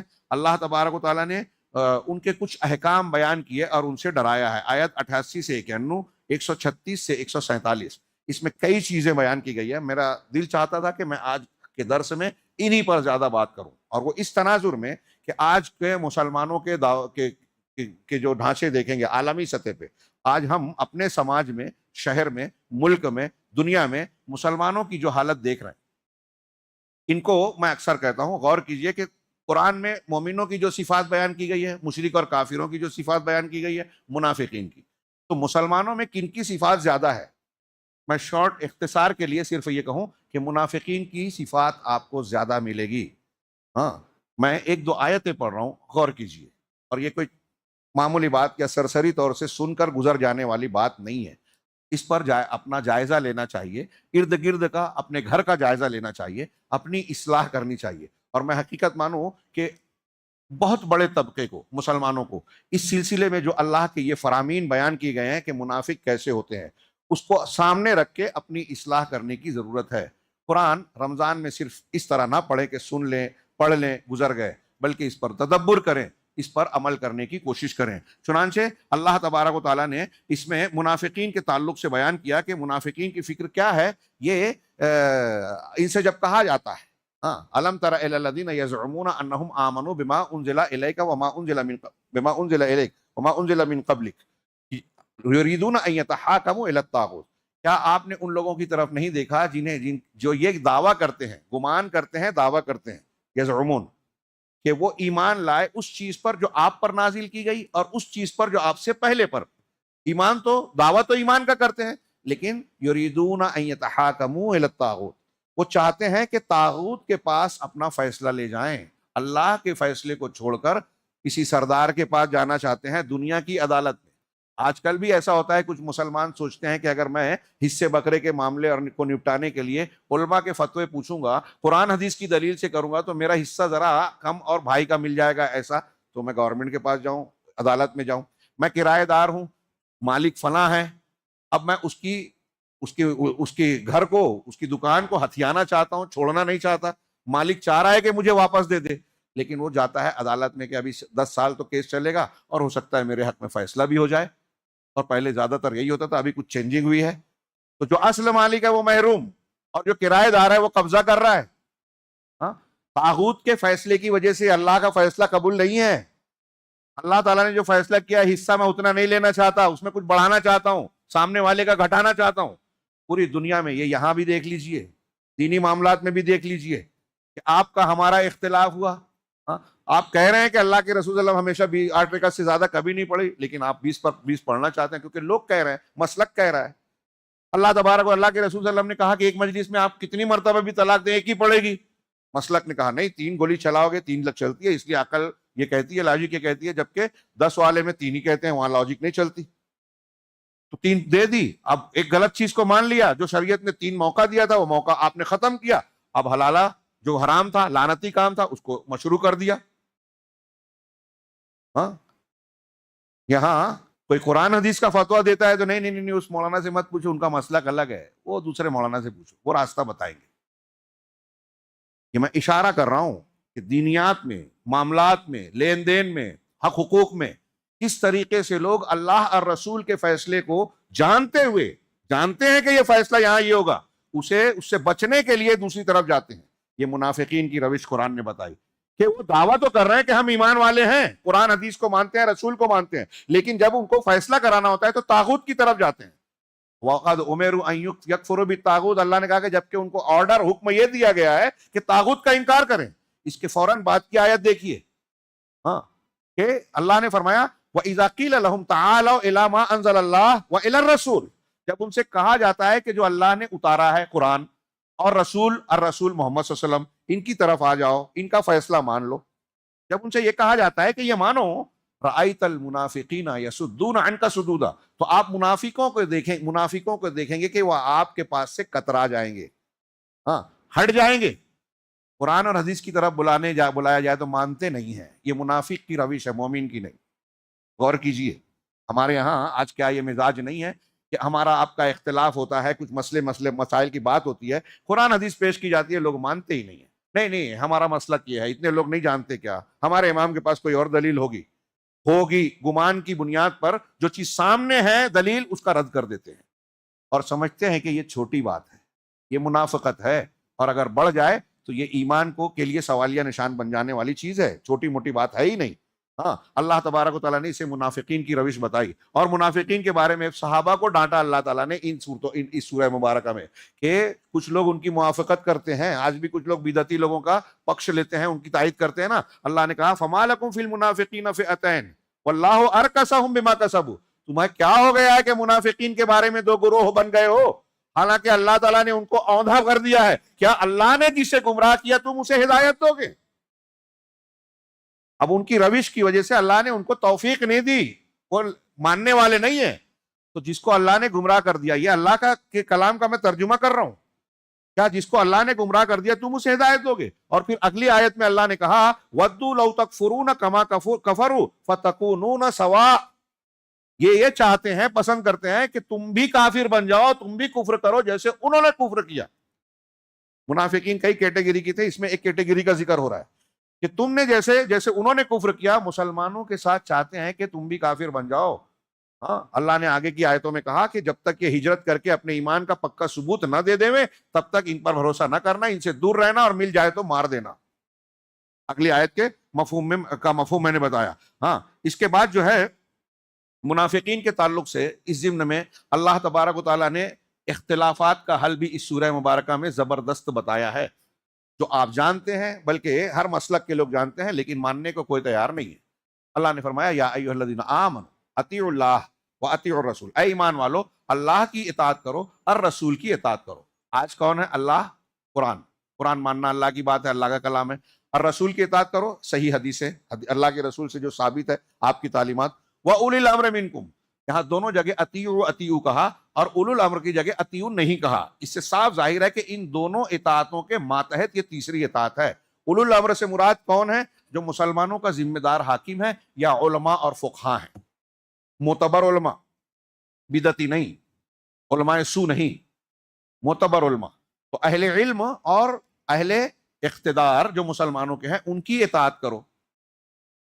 کچھ لوگ اس کا معنی بولتے ہیں کہ اس کی تقلید کرو، عجیب بات ہے۔ اب چلو مان بھی لیا تقلید، اللہ کے رسول کے زمانے میں جب صحابہ کو یہ کہا گیا تو صحابہ نے کس کی تقلید کی؟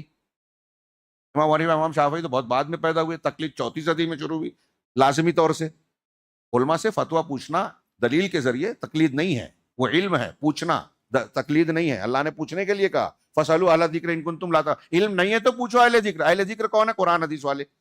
اب آپ پوچھتے ہیں مسلک والے کو، تو مسلک والے سے پوچھنا ہی نہیں ہے، جو قرآن حدیث کی دلیل سے آپ کو جواب نہ دے اس سے پوچھنا ہی نہیں ہے، منع ہے پوچھنا اس سے جو قرآن حدیث کی دلیل سے آپ کو جواب دے، اور دلیل کے جواب کو جب آپ مانیں گے تو یہ تقلید نہیں بلکہ اتباع اور اطاعت، اللہ نے اس کا حکم دیا۔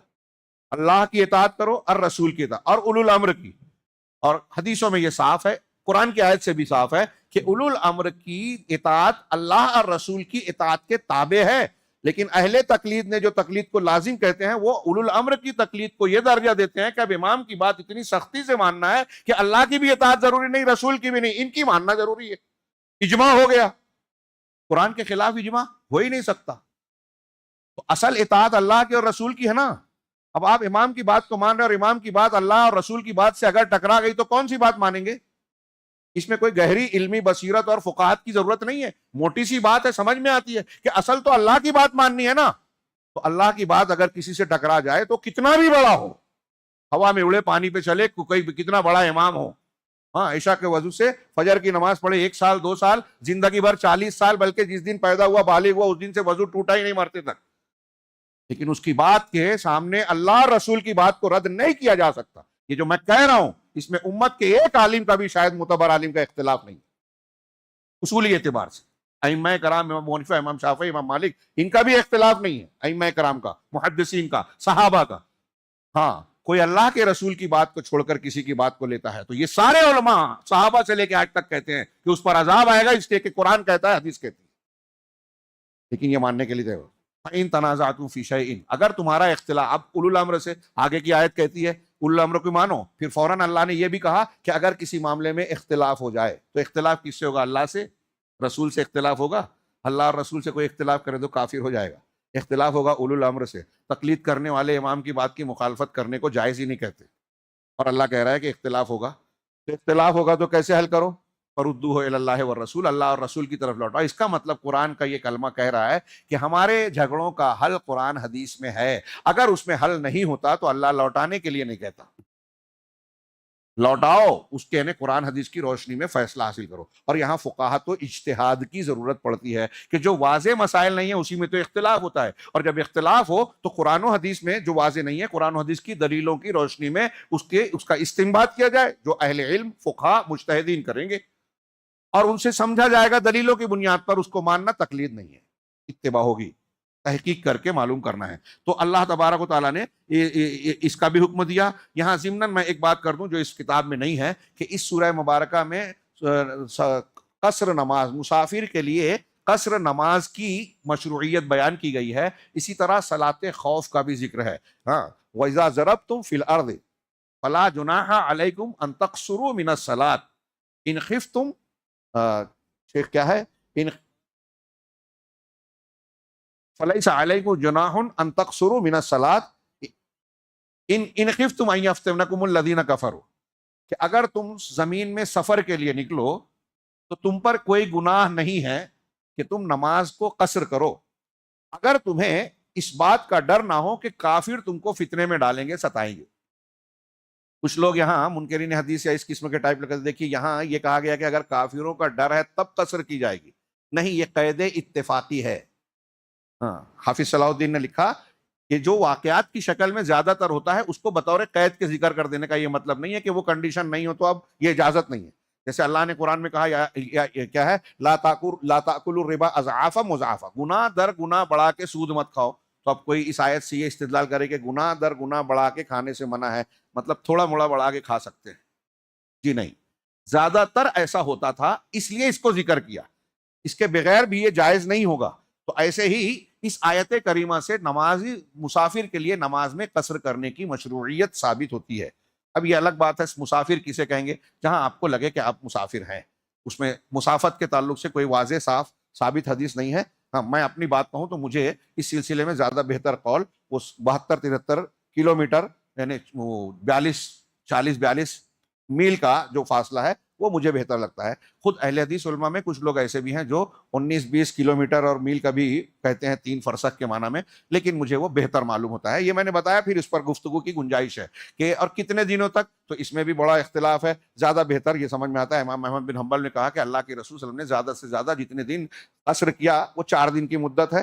آپ نے جو 19 دن اور 15 دن کا ذکر آتا ہے تو دراصل ایک ہی مقام پر آپ 4 دن سے زیادہ نہیں ٹھہرے، کبھی یہاں رہے، کبھی وہاں رہے، کبھی وہاں رہے، اس طرح سے 15 اور 19 دن کا ہوتا ہے۔ کچھ لوگوں نے ٹوٹل کو کہہ دیا، کچھ لوگوں نے، امام احمد کہتے ہیں کہ جب 4 دن سے زیادہ، یعنی 20 نمازیں اگر آپ ایک جگہ پڑھ رہے ہیں تو آپ مقیم ہو گئے، آپ 4 دن سے زیادہ کہیں ٹھہر رہے ہیں تو آپ مقیم ہو گئے، پوری نماز پڑھنی ہوگی۔ بہرحال یہ نماز قصر کی مشروعیت بھی اس میں بیان کی گئی ہے۔ اسی طرح اس میں جہاد کا، اللہ کے راستے میں جہاد کا مقصد ہے۔ آیت نمبر 71 سے 79، 94، 95، 96، یہ کئی آیتیں ہیں، اس میں بتایا گیا ہے کہ تم اللہ کے راستے میں جہاد کیوں نہیں کرتے، جبکہ کمزور قسم کی عورتیں، بچے، مسلمان وہ غیر مسلموں کے ظلم کے تحت چور ہو رہی ہیں، مظلومیت کا شکار ہیں، تو ان کی مدد کرنی چاہیے۔ اس طریقے سے جہاد کو کمزوروں کا حق دلانے، ظلم کا خاتمہ کرنے اور مسلمانوں کا دفاع کرنے کا سبب بتایا۔ اس کا یہ مطلب نہیں کہ کہیں کہیں اقدامی جنگ بھی کی جائے گی،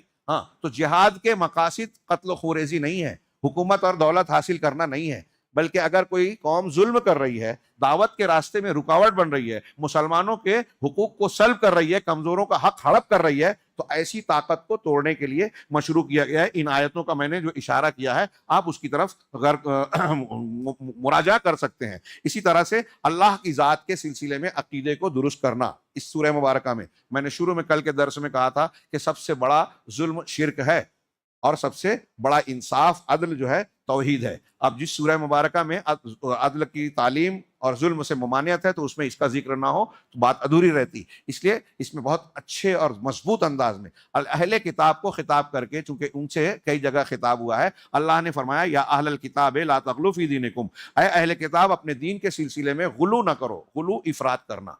یہ موضوع لمبا ہے، میں 2 جملے میں کہہ رہا ہوں، آپ اس پر غور کیجئے کہ دنیا میں انسانوں کی گمراہی کے 3-4 بڑے بڑے جو سبب ہیں، جن بنیادوں پر لوگ گمراہ ہوئے، اس میں سے ایک غلو ہے، تقلید آبا، غلو، تحریف، یہ بڑے بڑے کچھ اسباب ہیں۔ سب سے پہلا شرک جو دنیا میں شروع ہوا قوم نوح میں، غلو سے۔ اپنے قوم کے نیک، ود، سوا، یغوث، یعوق، نسر، ان لوگوں کو اچھا سمجھتے تھے۔ ان کی موت ہوئی، شیطان نے آگے کہا ان کے بت تصویریں بنا لو، بنا لیا، پھر وہ ان کو دیکھ کے یاد کرتے تھے، نمونہ بناتے تھے۔ یہ قوم، یہ نسل جب گزر گئی تو اگلی نسل کو آگے شیطان نے پٹی پڑھائی کہ تمہارے باپ دادا ان کو وسیلہ لگا کر، ان کو سفارشی مان کے ان کی عبادت کرتے تھے۔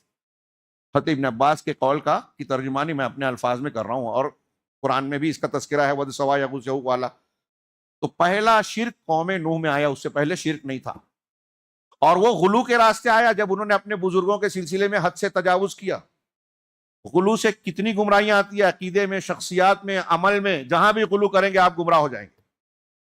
حضرت عیسیٰ علیہ السلام کے سلسلے میں غلو کیا، اللہ کا بیٹا بنا دیا۔ اور میں بتا رہا ہوں، دیکھیے، کسی نے مولانا آزاد کا ایک جملہ شاید پہلے بھی نقل کر چکا، وہ کہتے ہیں کہ انسانوں کی عالمگیر گمراہی یہ رہی ہے کہ کسی شخصیت کو یا تو مانتے نہیں، ہاں، اور مانتے ہیں تو اس کو حد سے بڑھا دیتے ہیں، یا تو جو ہے وہ بھی نہیں مانتے، نبی ہے تو نبی بھی نہیں مانا۔ یہودیوں نے حضرت عیسیٰ علیہ السلام کو نبی بھی نہیں مانا جو وہ تھے، اور عیسائیوں نے جب مان لیا تو نبی ہی نہیں مانا، اللہ کا بیٹا بنا دیا جو وہ نہیں تھے، یعنی حد سے بڑھا دینا۔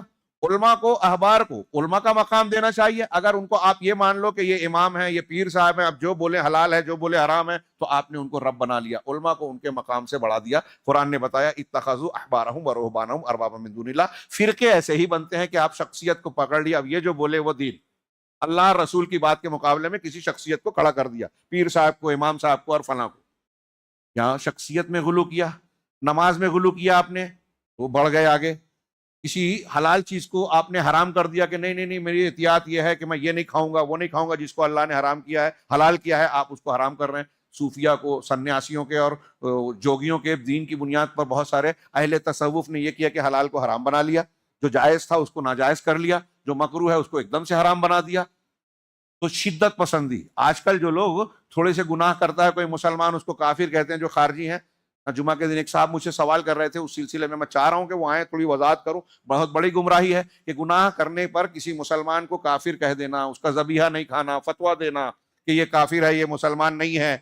چھوٹی موٹی گمراہی نہیں ہے، یہ خارجیوں کی یہ تھی، ہمارے یہاں تحریکی یہی کر رہے ہیں، اور آج عالم اسلام میں بہت سارے مسلمانوں کو اسی بنیاد پر قتل کر رہے ہیں، مار رہے ہیں کہ وہ مسلمان ہے ہی نہیں، مار دو۔ پہلے تو آپ فیصلہ نہیں کر سکتے، دوسرا یہ کہ اگر ہو بھی تو آپ یہ کام نہیں کر سکتے، آپ کا اختیار نہیں ہے، قاضی کا ہے، جس کی عدالت میں وہ ثابت ہو۔ خیر، تو بات لمبی ہو رہی ہے، لیکن شارٹ میں کہ غلو گمراہی کی بہت بڑی بنیاد ہے۔ آپ عمل میں غلو کریں، عقیدے میں غلو کریں، گمراہی کا شکار ہو جائیں گے۔ اور جتنے لوگوں نے شرک کیا، انہوں نے غلو ضرور کیا ہے۔ کیوں؟ مخلوق میں سے جس کو بھی اللہ کا درجہ دیا، ان کو ان کے مقام سے بڑا بنا دیا نا، یہ غلو ہے۔ نبی صلی اللہ علیہ وسلم کو اللہ کے پیغمبر ہے، سید المرسلین ہے، خاتم النبیین ہے۔ اب لیکن ہماری قوم کے بہت سارے لوگ کہہ رہے ہیں کہ آپ مختار کل ہیں، نعوذ باللہ، وہ اللہ ہے، آپ سب کی سنتے ہیں، آپ جو ہیں عالم الغیب والشہادہ ہیں، نعوذ باللہ، بشر نہیں ہے، نور مجسم ہے۔ جو اللہ کی صفات ہے، اللہ نے اللہ کے رسول کو اللہ اپنے ان کو درجے سے بڑھا دیا، جبکہ آپ نے کھلا کھلا منع کیا کہ مجھے اس طرح حد سے نہ بڑھانا جس طرح نصارہ نے عیسیٰ ابن مریم کو بڑھایا تھا۔ اللہ نے کہا ہے اللہ کے حق کا خیال رکھیں، اللہ تبارک و تعالیٰ کی عظمت و کبریائی کو سمجھیں، اور اپنے عقیدے کی حفاظت کریں، اس میں غلو نہ آئے، تفریط نہ آئے، خلل نہ آئے، اللہ کی وحدانیت کو ثابت کریں، مضبوط بنائیں، اور اپنے اس کو عقائد باطلہ سے صاف ستھرا رکھیں۔ آیت نمبر 150 سے 159 تک اور 171 اور 72 تک، ہاں، اس میں یہ مضمون آپ کو بہت واضح انداز میں ملے گا۔ اللہ تعالیٰ نے اہل کتاب کو غلو سے منع کرتے ہوئے کہا انما المسیح عیسی ابن مریم، مسیح تو عیسیٰ ابن مریم ہے، مریم کے بیٹے ہیں، اللہ کے نہیں، ہاں، وہ رسول اللہ کے رسول ہیں، وہ کلمتہ، اور اس اللہ کا کلمہ ہے، کن سے، اللہ کے کلمہ کن سے پیدا ہوئے، القاہ الی مریم، جسے اللہ کے نے مریم کی طرف ڈالا جبریل کے ذریعے سے، وروح منہ، اور اللہ کی روح، اللہ نے جو روح پیدا کی اسی میں سے جیسے ہم اللہ کی روح سے پیدا ہوئے ہیں۔ فآمنوا، حضرت عیسیٰ کی یہ شخصیت کا جو تعارف کیا اللہ نے، بالکل ٹھیک کہ وہ بغیر باپ کے ضرور پیدا ہوئے، کلمۃ اللہ، روح اللہ ضرور ہیں، لیکن اللہ کے رسول ہی ہیں، بندے ہی ہیں، اللہ نہیں ہیں، مریم کے بیٹے ہیں۔ دوسری جگہ کہا کہ اگر اللہ چاہے تو حضرت عیسیٰ اور حضرت مریم اور پوری کائنات کو تباہ کر دے، اللہ کا کچھ نہیں بگڑنے والا۔ یہاں کہا کہ فآمنوا باللہ ورسولہ ولا تقولوا ثلاثہ، اللہ پر اور اس کے رسول پر ایمان لاؤ اور یہ مت کہو کہ تین ہیں. ہاں، سبحانہ ان یکون لہ ولد، اللہ پاک ہے کہ اس کا کوئی بیٹا ہو. اللہ کے لیے بیٹا ہونا اللہ کے لیے عیب کی بات ہے. انسانوں کے لیے بیٹا نہ ہونا عیب ہے، اللہ کے لیے بیٹا ہونا عیب ہے. ہاں، اللہ کو کسی کے سہارے کی ضرورت نہیں ہے، اللہ کو بڑھاپا کمزوری یا وارث کی ضرورت نہیں ہے، بڑھاپا کمزوری آنے والا نہیں ہے. اللہ ہمیشہ سے ہے، ہمیشہ رہے گا. وہ تبارک ہے، اس کی ذات تبارک الذی. تبارک کا کیا مطلب؟ اس کی ساری خوبیاں، سارے کمالات ہمیشہ یکساں رہنے والے، اس میں کوئی کمی نہیں. ہمارے اندر ایک طاقت آئی، بڑھاپا آ گیا، کمزوری آ گئی. نبی کریم صلی اللہ علیہ وسلم بھی بڑھاپے میں چلے گئے، ایک اچھائی آئی، ایک قوت آئی، پھر کم ہو گئی. اللہ رب العالمین کی کوئی خوبی میں کبھی کوئی کمی نہیں ہونے والی. تو اس کو وارث کی ضرورت بھی نہیں ہے کسی اعتبار سے، نہ اس کی بیوی ہے، ہمسر ہے. اگر بیٹا ہو جائے، بیوی ہو جائے تو اللہ کے مقابل اور اللہ کے جیسے ہو جائیں گے. وَلَمْ يَكُنْ لَهُ كُفُوًا أَحَدٌ، جبکہ اللہ کے جیسا اس کا ہمسر کوئی ہے ہی نہیں. چنانچہ اللہ نے آگے فرمایا اللہ کی شان تو یہ ہے، اس کے لیے وہ پاک ہے اس بات سے کہ اس کا کوئی بیٹا ہو. لَهُ مَا فِي السَّمَاوَاتِ وَمَا فِي الْأَرْضِ، اللہ کی شان تو یہ کہ آسمانوں اور زمینوں میں جو کچھ ہے اللہ کا ہی ہے، بیٹے کی کیا ضرورت. وَكَفَى بِاللَّهِ وَكِيلًا. اس کے علاوہ اگلی آیت میں اللہ نے کہا لَن يَسْتَنْكِفَ الْمَسِيحُ أَن يَكُونَ عَبْدًا لِلَّهِ وَلَا الْمَلَائِكَةُ الْمُقَرَّبُونَ، کہ حضرت عیسیٰ علیہ السلام کو اس بات میں کوئی شرم اور عار نہیں ہے کہ اللہ کے بندے بنے، اور نہ ہی مقرب فرشتوں کو اس میں کوئی عار ہے. اور اللہ نے آگے کہا وَمَن يَسْتَنْكِفْ عَنْ عِبَادَتِهِ وَيَسْتَكْبِرْ فَسَيَحْشُرُهُمْ إِلَيْهِ جَمِيعًا، اور جو اللہ رب العالمین کی عبادت سے انکار کرے یا اس میں عار محسوس کرے، استکبار کرے، تو اللہ تعالیٰ اس کو اکٹھا کرے گا اور پھر اس کو اس کے مزہ سکھائے گا. تو حضرت عیسیٰ کو اللہ کی بندگی میں کوئی عار نہیں ہے، اور تم ان کو بیٹا بنانے پہ تلے ہوئے ہو. نصارہ کو خطاب کر کے کہا. یہ اللہ کی توحید کو صاف کرنے والی آیتیں ہیں. اس طرح کے مضامین اور بعض آیتوں میں ہیں. اسی طرح اس کا آخری اس کے 9واں ایک پوائنٹ یہ بیان کیا انہوں نے کہ اس میں نبی کریم صلی اللہ علیہ وسلم جو سید الخلق ہیں، تمام انسانوں کے سردار ہے، قیامت کے دن بھی ہوں گے، تمام انبیاء کی امامت فرمائی، یہ ان کی نبوت کا اس بات ہے. اور یہ بتایا گیا کہ آپ کی شخصیت اور آپ کی تعلیمات نور ہے، روشنی ہے، برہان ہے، یعنی دلیل ہے، اور اس کے ذریعے سے اللہ نے لوگوں پر حجت پوری کر دی ہے. اب جو اس کو نہیں مانے گا وہ عذاب کا مستحق ہوگا. اللہ تبارک و تعالیٰ نے فرمایا یا ایھا الناس قد جاءکم کیا ہے قد جاءکم برہانم. اس سے پہلے آیت نمبر کیا ہے 160 ہے 63 ہے انا اوحینا الیک کما اوحینا الی نوح والنبیین من بعدی. ٹائم کم ہے، مختصر میں بڑی جامع بات کہ ہم نے، اللہ تعالیٰ کہہ رہا ہے کہ ہم نے آپ کی طرف وحی کی جیسے نوح کی طرف کی تھی اور ان کے بعد تمام نبیوں کی طرف کی. اب نوح اور تمام نبیوں کی طرف کس شکل میں وحی کی؟ کسی کو اللہ نے کتاب کی شکل میں بھی وحی دی. کئی انبیاء ایسے گزرے جن پر کتاب نازل نہیں ہوئی. یہ آیت یاد رکھیے، منکرین حدیث کو سمجھانے میں بڑی کام آئے گی کہ کئی ایسے انبیاء جن پر کتاب نازل نہیں ہوئی، اللہ نے کہا کہ ان کے طریقے پر بھی ہم نے آپ پر وحی کی. ان کے پاس کون سی وحی آئی تھی؟ ان کے پاس جو وحی آئی تھی وہ اس وقت حدیث تھی، سنت تھی، کتاب نہیں تھی. تو اللہ تعالیٰ اللہ کے نبی سے، اپنے نبی سے کہہ رہا ہے کہ جیسے پچھلے نبیوں کی طرف وحی کی، کتاب کی شکل میں وحی بھی آئی، بغیر کتاب کے بھی آئی. خواب کی شکل میں حضرت ابراہیم کو کہا گیا بیٹے کی گلے پہ چھری چلاؤ، خواب کی شکل میں، بیداری کی شکل میں. ہاں، ڈائریکٹ بات کرنے کے حضرت موسیٰ علیہ السلام سے اللہ نے ڈائریکٹ بات کی، تو آپ سے بھی کی معراج میں. تو جس شکل کی وحی اللہ نے پچھلے نبیوں سے کی، وہ ساری شکلیں آپ کو ہم نے دی ہے. والنبیین من بعدی، اس سے پتہ چلا کہ نبی کریم صلی اللہ علیہ وسلم پچھلی نبوتوں کی تکمیل ہیں اور آپ کی نبوت برحق ہے، اور ویسے ہی آپ کی طرف وحی کی گئی جیسے پچھلے نبی. اس کے بعد کی آیت میں وَأَوْحَيْنَا إِلَىٰ إِبْرَاهِيمَ وَإِسْمَاعِيلَ، سب آگے اور بھی اللہ نے بیان کیا. اس کے بعد والی آیت ہے کہ اے ایمان والو، تمہارے پاس تمہارے پروردگار کی جانب سے برہان آ گئی ہے، برہان من ربکم وَأَنزَلْنَا إِلَيْكُمْ نُورًا مُبِينًا. ہاں، اور ہم نے آپ کی طرف کھلا ہوا نور نازل کیا ہے. اور پھر فرمایا اللہ نے یا ایھا الناس قد جاءکم الرسول بالحق من ربکم، اے لوگو تمہارے پاس رسول اپنے پروردگار کی جانب سے حق لے کر آ گئے ہیں کہ شریعت حق ہے، اب اس سے ہٹو گے تو باطل ہے. نبی لائے ہیں فآمنوا خیر لکم، ایمان لے آؤ تمہارے لیے بہتر ہے. اللہ تعالیٰ دیکھیے ہم کو آپ کو سمجھا رہا ہے، بار بار سمجھا رہا ہے. اسی سورہ مبارکہ میں وہ آیت ہے جسے پڑھتے ہوئے دل بھر آتا ہے، آنکھیں بہہ پڑتی ہیں. کل ہمارے امام صاحب نے بڑے دل دوز انداز میں پڑھی بھی تھی 2 روز پہلے کہ ما یفعل اللہ بعذابکم ان شکرتم و آمنتم. صحیح ہے؟ ہاں، کہ اللہ تم کو عذاب دے کر کیا کرے گا. اللہ نے منافقین کا ذکر کیا، ان المنافقین فی الدرک الاسفل من النار، اور اس سے پہلے بھی منافقین کی صفت ہے کہ یہ نماز کے لیے کھڑے ہوتے ہیں تو سستی کے ساتھ، یراؤن الناس، دکھاوا کرتے ہیں، ریاکاری کرتے ہیں، منافقین کی علامت. اور ولا یذکرون اللہ الا قلیلا، اللہ کا ذکر بھی کرتے ہیں تو بہت تھوڑا. منافق ذکر تھوڑا کرتے ہیں، مطلب مومن کو زیادہ ذکر کرنے والا ہونا چاہیے. اور پھر اسی ضمن میں اللہ نے ان کے عذاب کا تذکرہ کرتے ہوئے کہا کہ اگر یہ توبہ کر لیں تو اللہ معاف کر دے گا. اور پھر کہا اللہ تم کو عذاب دے کر کیا کرے گا اگر تم شکر گزار بن جاؤ، ایمان والے بن جاؤ. ہاں، اللہ نے فرمایا، اللہ ہم سے کہہ رہا ہے ایمان لے آؤ. اللہ کے رسول کو بھیجا ہے اور ایمان خیر لے کر، ایمان تمہارے پاس حق لے کر آئے ہیں. اب رسول پر ایمان لے آؤ، تمہارے لیے بہتر ہے، اللہ کہہ رہا ہے. ہاں، وَإِن تَكْفُرُوا، اور اگر کفر کرتے ہو تو اللہ کا کچھ نہیں بگڑے گا.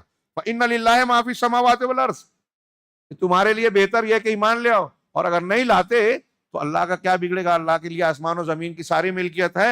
ہاں، وَكَانَ اللَّهُ عَلِيمًا حَكِيمًا، اور اللہ علم والا، حکمت والا ہے. اللہ کا نہیں بگڑے گا، تمہارا ہی بگڑے گا.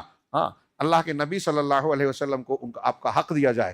آج مسلمانوں میں بھی ایک بڑا طبقہ ہے رسول سے محبت اور ایمان کا دعویٰ تو کرتا ہے، لیکن رسول کے سامنے شخصیات کو، مسلک کو، پیر صاحب کو اور بہت سارے لوگوں کو کھڑا کر کے دوسرے منہج اور طریقے اختیار کرتا ہے. انہیں ان آیتوں پر غور کرنا چاہیے، اپنے آپ پر رحم کرنا چاہیے. اگر آپ چاہتے ہیں کہ جہنم سے بچیں تو اللہ کے رسول صلی اللہ علیہ وسلم اور قرآن کو مضبوطی سے پکڑ لیں. اللہ تعالیٰ ایک اور نقطہ یہ ہے کہ لا نجاتا، یوم قیامت کے دن کسی انسان کو نجات نہیں ملے گی مگر ایمان کے ساتھ اور عمل صالح کے ساتھ ہی. کوئی آدمی نجات پائے گا تو ایمان اور عمل صالح ہونا ضروری ہے. اور اللہ تبارک و تعالیٰ کسی کے دین کی کوئی نسبت ہے یا والدین کے خاندان کی یا کسی رسول سے رشتہ داری ہے یا اس کی اپنی خواہشات ہے، اس سے کسی کو کوئی فائدہ نہیں پہنچے گا. میں اہل حدیث گھر کا ہوں، آپ فلاں برادری کے ہیں، کوئی سید ہے، کوئی فلاں ہے، کوئی رسول اللہ صلی اللہ علیہ وسلم کے خاندان کا ہے، کوئی حضرت ابراہیم کا باپ ہے، کوئی حضرت نوح علیہ السلام کا بیٹا ہے، لوط علیہ السلام کی بیوی ہے، نبی کی بیوی، باپ اور بہن اگر شرک پہ مرے ہیں، دل دہلا دیتی ہے باتیں. اس کے باوجود اگر ہمارا دل نہ پگھلے، پسیجے، تو حیرت کی بات ہے. اللہ کے نبی صلی اللہ علیہ وسلم نے، ایک صحابی نے آگے پوچھا کہ میرے ابا کہاں ہے؟ کہا جہنم میں. رنجیدہ ہو کے لوٹنے لگے، واپس بلایا، کہا کہ تمہارے باپ اور میرے باپ دونوں جہنم میں. صحیح مسلم کتاب الایمان میں نبی کریم صلی اللہ علیہ وسلم اپنی والدہ کی قبر پہ گئے، یہ بھی مسلم میں ہے اور اس کی تفصیل دوسری حدیثوں میں. رونے لگے. حضرت عمر اور بعض صحابہ نے پوچھا فدا کا ابی و کیا ہے؟ ابی و امی، میرے ماں باپ آپ پر فدا، آپ کیوں رو رہے ہیں؟ کہا کوئی بات نہیں ہے، میں نے اللہ تبارک و تعالیٰ سے اپنی والدہ کی قبر کی زیارت کی اجازت مانگی تو مجھے زیارت کی اجازت تو دے دی گئی، لیکن میں نے یہ کہا کہ مجھے اپنی والدہ کے لیے مغفرت کی دعا کی اجازت دی جائے تو یہ اجازت نہیں دی گئی. آپ سوچئے تھوڑی دیر کے لیے، اس ایک بات پر ایک مومن کا دل دہل جائے گا. اور وہ لوگ جو باباؤں کے چکر میں ہیں کہ فلاں وسیلہ کر لیں گے، ان کا دامن پکڑ لیں گے، وہ بچا لیں گے. غور کریں کہ اللہ کے نبی صلی اللہ علیہ وسلم اپنی والدہ کے لیے دنیا میں مغفرت کی اجازت نہیں پا رہے ہیں دعا کی، تو آخرت میں مشرک کے لیے، شرک پر مرنے والے کے لیے آخرت میں سفارش کرنے کی اجازت ملے گی کسی کو؟ حضرت ابراہیم اپنے ابا کو نہیں بچا پائیں گے. حدیث ہے صاف بخاری میں، قرآن کی آیت میں بھی اشارہ ہے. استغفار سے حضرت ابراہیم کو بھی بعد میں منع کر دیا، اپنے باپ کے لیے دعا نہیں کرنا، جہنمی ہیں. فلما تبین لہ عدو للہ، جب یہ واضح ہو گیا کہ وہ دشمن ہے اللہ کے، تو حضرت ابراہیم نے دعا کرنا بند کر دی، منع کر دیا. کتنی بڑی اور کتنی ہلا دینے والی بات ہے. اب یہاں بھی اس آیت کا، اس سورہ مبارکہ میں بھی ایک آیت کا حوالہ دیتے ہوئے ہمارے صاحب کتاب نے کہا کہ آپ کو، ہم کو، کسی کو بھی دنیا میں اللہ کے یہاں قیامت کے دن نجات ملے گی تو ایمان اور عمل صالح، صحیح عقیدہ، عمل صالح، بدعت والا عمل نہیں. عمل صالح کس کو کہیں گے؟ جو سنت کے مطابق ہو اور جس میں اخلاص ہو. بدعتی والا عمل کتنا بھی بھر جائے کوئی وزن نہیں ہے، بلکہ اللہ اس سے ناراض ہوگا، گناہ دے گا. اسی طریقے سے صحیح عقیدہ ہونا ضروری ہے. ایمان اس کو بولیں گے، آپ اللہ کو مان رہے ہیں، کیسے بھی مان رہے ہیں، نہیں چلے گا. تو ایمان اور عمل صالح کے بغیر نجات نہیں ہے. آپ خاندان، آپ کی اپنی خواہشات اگر اللہ معاف کر دے گا. قرآن کی آیت نمبر 123 کی روشنی میں انہوں نے کہا، آیت کیا ہے؟ لیس بامانیکم ولا امانی اہل الکتاب، تمہاری آرزوؤں اور خواہشات کی بنیاد پر نہیں، تمنائے خام میں ایسا کر لوں گا، جو خیالی پلاؤ بناتے ہیں، آرزویں بناتے ہیں، کہ تمہاری اپنی خواہشات اور اہل کتاب کی خواہشات میں، اہل کتاب کہتے تھے نا کہ جنت میں وہ جائے گا جو یہودی ہو، جو نصاری نصرانہ ہو، یا تم یہ کہو کہ میں مسلمان ہوں، میں اہل حدیث ہوں، میں اس مسلک کا ہوں، یا اس کو مانتا ہوں، فلاں پیر کے ہاتھ پہ جو بیعت کر لیا ہے، لوگ بولتے ہیں کہ پیر صاحب کتنا بھی گناہ کر لو، شیخ عبد القادری سلسلے کا جو بھی آدمی ہوگا، شیخ عبد القادر جیلانی گھسیٹ کر جنت میں لے جائیں گے، اللہ سے لڑ لیں گے، نعوذ باللہ نعوذ باللہ۔ کتنا بڑا دھوکہ ہے، ایسے لوگ قرآن پڑھنے کو تیار نہیں ہے، سمجھنے کو تیار نہیں ہے، اللہ کی عظمت کو نہیں جانتے اور لوگوں کے مقام کو نہیں جانتے۔ اللہ کہہ رہا ہے کہ تمہاری خواہشات اور اہل کتاب کی خواہشات پر معاملہ نہیں ہوگا۔ من یعمل سوءا یجز بہ، جو برائی کرے گا کوئی بھی ہو اس کا بدلہ اسے ملے گا، نبی صلی اللہ علیہ وسلم کا سگا چچا ابو لہب ہو یا حضرت ابراہیم کا سگا باپ آزر ہو، جو برائی کرے گا اس کو اس کا بدلہ ملے گا۔ ولا یجد لہ من دون اللہ ولیا ولا نصیرا، جملے پر غور کیجئے، قرآن کا ہے، رب العالمین کا، اور وہ اللہ کے سوا اپنے لیے کوئی ولی اور کوئی نصیر، کوئی دوست، کوئی آقا، کوئی مددگار نہیں پائے گا، کوئی حمایتی نہیں ملے گا، اللہ کو چھوڑ کر کوئی حمایتی نہیں ملے گا جو ظالم ہوگا، کافر مشرک ہوگا۔ آخری بات جو اس میں انہوں نے پیش کی مضامین کے تحت میں، تعلیق و صحت الایمان علی التحاکم الشرع، آپ کے ایمان کی سچائی، آپ کا ایمان، میرا ایمان سچ کب ہوگا؟ جب آپ اپنے مقدموں اور جھگڑوں کا فیصلہ شریعت کے مطابق کریں گے، جس کی طرف میں نے اشارہ کیا تھا کہ آج کل بہت سے لوگ دکان مکان پر قبضہ کرنے کے لیے شریعت کی بجائے کورٹ میں چلے جاتے ہیں، اپنے حامی کسی پنچ کو لے آتے ہیں، کہہ رہے چلو ایک قدم آپ پیچھے، ایک قدم آپ پیچھے، سمجھوتا کر لو، مانڈوالی کر لو۔ یہ فیصلہ اور انصاف نہیں ہے، انصاف کا فیصلہ ہونا چاہیے۔ میاں بیوی کے معاملے میں ہے تو بیوی کمزور ہے اس لیے شوہر کی طرف سے آپ بولنے لگے، بھائیوں میں جو دو کا جھگڑا ہوا، جو طاقتور ہے آپ اس کی طرف سے ہو گئے، طرفدار ہو گئے۔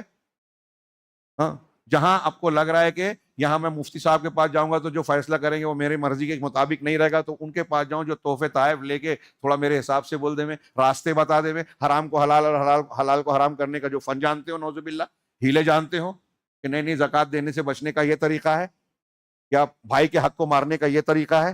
چنانچہ جو شریعت کے مطابق فیصلہ نہیں کرتا، اللہ تعالیٰ نے اس سورہ مبارکہ میں آیت نمبر 64-65 میں جس کی طرف میں نے اشارہ کیا، اور ایک آیت فَلَا وَرَبِّكَ لَا يُؤْمِنُونَ حَتَّى يُحَكِّمُوكَ فِي مَا شَجَرَ بَيْنَهُمْ، تمہارے رب کی قسم یہ مومن نہیں ہو سکتے جب تک کہ اپنے جھگڑوں کے سلسلے میں آپ کو فیصل نہ بنائیں، ثُمَّ لَا يَجِدُوا فِي أَنفُسِهِمْ حَرَجًا مِّمَّا قَضَيْتَ، اور پھر آپ کے فیصلے سے اپنے دل میں کوئی حرج محسوس نہ کریں، وَيُسَلِّمُوا تَسْلِيمًا، اور سر تسلیم خم نہ کر دیں۔ یعنی دو باتیں ہیں کہ رسول کو فیصل بنانے کے بعد دل میں بھی یہ نہیں ہونا چاہیے کہ نہیں سمجھ میں نہیں آتا، دل نہیں مانتا، دل بھی راضی ہو اور ظاہر میں بھی اس پر جھک جائیں، اندر اور باہر دونوں طرف سے اللہ کے رسول کے فیصلے کو ماننا یہ ایمان کا معیار ہے۔ شریعت کو اگر اس طریقے سے آپ اور ہم نہیں مانتے تو قرآن کی آیت کہتی ہے کہ مومن نہیں ہو۔ تو جو لوگ اللہ کے فیصلوں کو، رسول کے فیصلوں کو نہیں مانتے، وہ اس قرآن کے فیصلے کو کم سے کم یہ مان لے کہ ہم مومن نہیں ہیں، قرآن کہہ رہا ہے، اور قرآن نے اپنے رب کی قسم کھا کر کہی ہے، فلا و ربی کا۔ ہاں، آخری فوائد میں 3 موٹی موٹی باتیں ہیں کہ اللہ تبارک و تعالیٰ نے یہاں ایک نقطہ کہا کہ اس سورہ مبارکہ میں بذات خود میراث کی تقسیم کی ذمہ داری اٹھائی ہے، خود بیان کیا ہے کس کا کیا کیا حق ہے وراثت اور ترکے میں، لہٰذا کسی انسان کے لیے اس سلسلے میں کوئی گنجائش نہیں ہے کہ وہ حکمت، عقل، رحمت وارثین کے بارے میں، جیسے کچھ لوگ بولتے ہیں ارے وہ غریب ہے تو اس کا لحاظ کر کے اس کو زیادہ مل جانا چاہیے، اس کے حق میں کچھ فتویٰ دے دینا چاہیے۔ آپ اللہ تبارک و تعالیٰ سے زیادہ رحم کرنے والے، جاننے والے، حکمت والے نہیں ہیں، لہٰذا اللہ کا جو مقررہ حق ہے آپ کی حکمتیں کنارے رکھیے۔ بولتے ہیں نا، ابھی میں نے ذکر کیا کہ بھائی کو نہیں دیتا ہے، کہتا ہے ارے وہ ذرا لاپرواہ قسم کا ہے، ابھی اس کو میں حصہ دے دوں گا تو برباد کر دے گا، خرچہ کر دے گا، تو حقدار کو حق نہیں دیتے، اور پھر اس کی موت ہو جاتی ہے تو اس کا بیٹا بولتا ہے کہ نہیں میں تو میرے ابا کا تھا، چچا کا ہے ہی نہیں، سلسلہ چلتے رہتا ہے۔ تو کچھ لوگ یہ بھی کہتے ہیں کہ نہیں یہ غریب ہے، ٹھیک ہے شریعت میں یہ ہے لیکن اس کا لحاظ کر کے اس کو زیادہ مل جانا چاہیے۔ تو وہی کہہ رہے ہیں کہ اللہ رب العالمین سے زیادہ احکم الحاکمین ارحم الراحمین، اللہ ارحم الراحمین احکم الحاکمین ہے، اس سے بہتر فیصلہ کون کر سکتا ہے؟ لہٰذا کسی کی حکمت، کسی کی عقل اور وارثین میں سے کسی کے ساتھ مہربانی کا دعویٰ یہ بیکار ہے، اس کو اس کی وجہ سے حق نہیں بنتا کہ وہ اللہ کے فیصلے میں کوئی تبدیلی کر دے، وراثت کے حقوق میں کمی بیشی کرے۔ نمبر دو، جو شخص اپنے بچوں کے سلسلے میں، اپنی موت کے بعد اپنے بچوں کے سلسلے میں ڈرتا ہے، وہ مالدار ہو یا فقیر ہو، تو اسے اللہ کا تقوی اختیار کرنا چاہیے۔ ہم ٹینشن لیتے ہیں، ارے میرے مرنے کے بعد میرے بچے کا کیا ہوگا، بہت اہم بات ہے، وقت کا تقاضا، وقت بہت زیادہ ہو گیا ہے، اس لیے بہت اختصار کے ساتھ آپ چاہتے ہیں کہ آپ کا بچہ آپ کے مرنے کے بعد بھی ٹھیک ٹھاک رہے، اور اس کے لیے آج دنیا کا ایک عام بہت سارے مسلمان بھی کہ پراپرٹی زیادہ سے زیادہ بنا دیں، میں ایسی پراپرٹی چھوڑ کے جاؤں، ویسی چھوڑ کے جاؤں تاکہ بیٹا اچھا رہے۔ آپ اگر بچے کو لائق نہیں بناتے، گناہ کے راستے پہ چلنے والا بناتے ہیں، وہ اگر عیاشی میں، گناہوں میں لت پت ہے، تو آپ کروڑہ کروڑ اربوں کی پراپرٹی چھوڑ کے جائیں، اس کے لیے کم پڑ جائے گی، کوئی فائدہ نہیں ہوگا۔ ہمارے یہاں نوابوں بادشاہوں کے وارثین کو دیکھ لیجئے، آپ نے اگر اپنے بچے کو تقوی سکھایا تو وہ اللہ کے ذمے میں ہوگا، اور اس کو اگر 100 روپیہ بھی آپ نے ترکے میں نہیں دیا تو اللہ اس کو کھلائے گا پلائے گا۔ یہ کہنا چاہتے ہیں۔ حضرت عمر بن عبدالعزیز کا واقعہ آپ سن چکے ہیں، آخری وقت میں بیٹوں کو بلایا کہ میں دنیا سے جا رہا ہوں اور تمہارے لیے زیادہ دولت نہیں چھوڑ رہا ہوں، لیکن مجھے اس کی فکر نہیں ہے، کیونکہ اگر تم لوگ برے ہو تو میں پسند نہیں کروں گا کہ میرا مال، چھوڑا ہوا مال، برائی میں استعمال کرو، اور اگر تم نیک اور صالح ہو تو مجھے فکر نہیں ہے، اس لیے کہ قرآن میں اللہ کا وعدہ ہے، اللہ یتولی الصالحین، صالحین کا ذمہ دار اللہ ہے، ان کی دیکھ بھال وہ کرے گا، تو اگر تم نیک رہو گے تو اللہ تمہارا۔ یہی بات یہاں کہی انہوں نے کہ اگر آپ چاہتے ہیں کہ آپ کا بیٹا آپ کے بعد جو ہے ٹھیک ٹھاک رہے، عزت سے زندگی گزارے، اس کا اندیشہ ہے، تو آپ بیٹے کو تقوی سکھاؤ۔ فلیس انفع، اپنے بیٹے کے لیے تقوی سے زیادہ آپ کے حق میں صلاح کے اور اچھائی کے لیے کوئی اور چیز بہتر نہیں ہے۔ سورہ کہف کا وہ واقعہ میں اشارہ کر دوں، سورہ کہف میں حضرت خضر نے جو دیوار ٹھیک کی تھی، ایک دیوار ٹھیک کی تھی، کیوں ٹھیک کی تھی؟ 2 یتیم بچوں کا تھا، خزانہ اس کے نیچے، اللہ نے حکم دیا تھا، بعد میں بتایا نا حضرت موسیٰ علیہ السلام، تو یتیم بچوں کا تھا، اور وہ اس کے والدین نیک تھے، وکانا ابوہما صالحا، ان بچوں کے جو باپ تھے، والد تھے، نیک تھے، باپ نیک تھے، تو اللہ نے مرنے کے بعد، یتیم ہونے کے بعد ان کے مال کی حفاظت کا حکم دیا خضر سے کہ ان کو محفوظ کر دو۔ اور بیٹا برا تھا تو اس کو دنیا میں کہا کہ اس کو مار دو۔ یعنی نیکی، اگر آپ نیک ہیں، متقی پرہیزگار ہیں، تو آپ کے بیٹے کو بھی اللہ حفاظت دے گا۔ اور آپ سوچتے ہیں، یا آج کل بہت سے لوگ سوچتے ہیں کہ بے ایمانی کریں، سودی لین دین کریں، کچھ پراپرٹی دھوکے سے اس سے بنا لیں، بعد میں توبہ کر لیں گے، ہمارا بچہ ٹھیک ٹھاک رہے گا۔ بہت بڑا دھوکہ ہے۔ اللہ نے فرمایا، اس قرآن کی اس سورت کا یہ سبق ہے کہ اپنے بچوں کا خیر کے لیے خیر چاہتے ہو تو خود بھی متقی پرہیزگار نیک بنو، حلال کھاؤ، حلال کھلاؤ، اور بچے کو بھی تقوی کا سبق دو۔ آخری بات یہ ہے کہ بندے کے لیے یہ مناسب ہے کہ کسی نیکی کو یا کسی برائی کو حقیر نہ سمجھیں، کیونکہ کبھی ایک چھوٹی سی نیکی بھی انسان کی نجات کا سبب ہوتی ہے، اور ایک برائی بھی انسان کے عذاب کا سبب ہوتی ہے۔ اور حدیث میں اللہ تبارک و تعالیٰ نے ارشاد فرمایا، الجنۃ اقرب الی احدکم من شراک نعلہ والنار مثل ذلک، کہ جنت تم میں سے ایک آدمی کے جوتے کے تسمے سے بھی زیادہ قریب ہے، اور اسی طریقے سے جو ہے جنت کے ساتھ جہنم بھی۔ یعنی ہماری آخری وقت میں اگر ہم نے ایمان پر خاتمہ کیا تو جنت ہے، ایمان کفر پر خاتمہ ہوا تو جہنم ہے۔ اللہ رب العالمین سے دعا ہے کہ وہ ہمیں ان لوگوں میں شامل کرے جو جنت میں جانے والی ہے۔ جہنم وہ چاہے دنیا کی ہو، برزخ کی ہو، یا آخرت کی، پروردگار ہم کو اس کے عذاب سے محفوظ رکھے۔ وآخر دعوانا ان الحمد للہ رب العالمین، وصلی اللہ علیہ نبینا محمد۔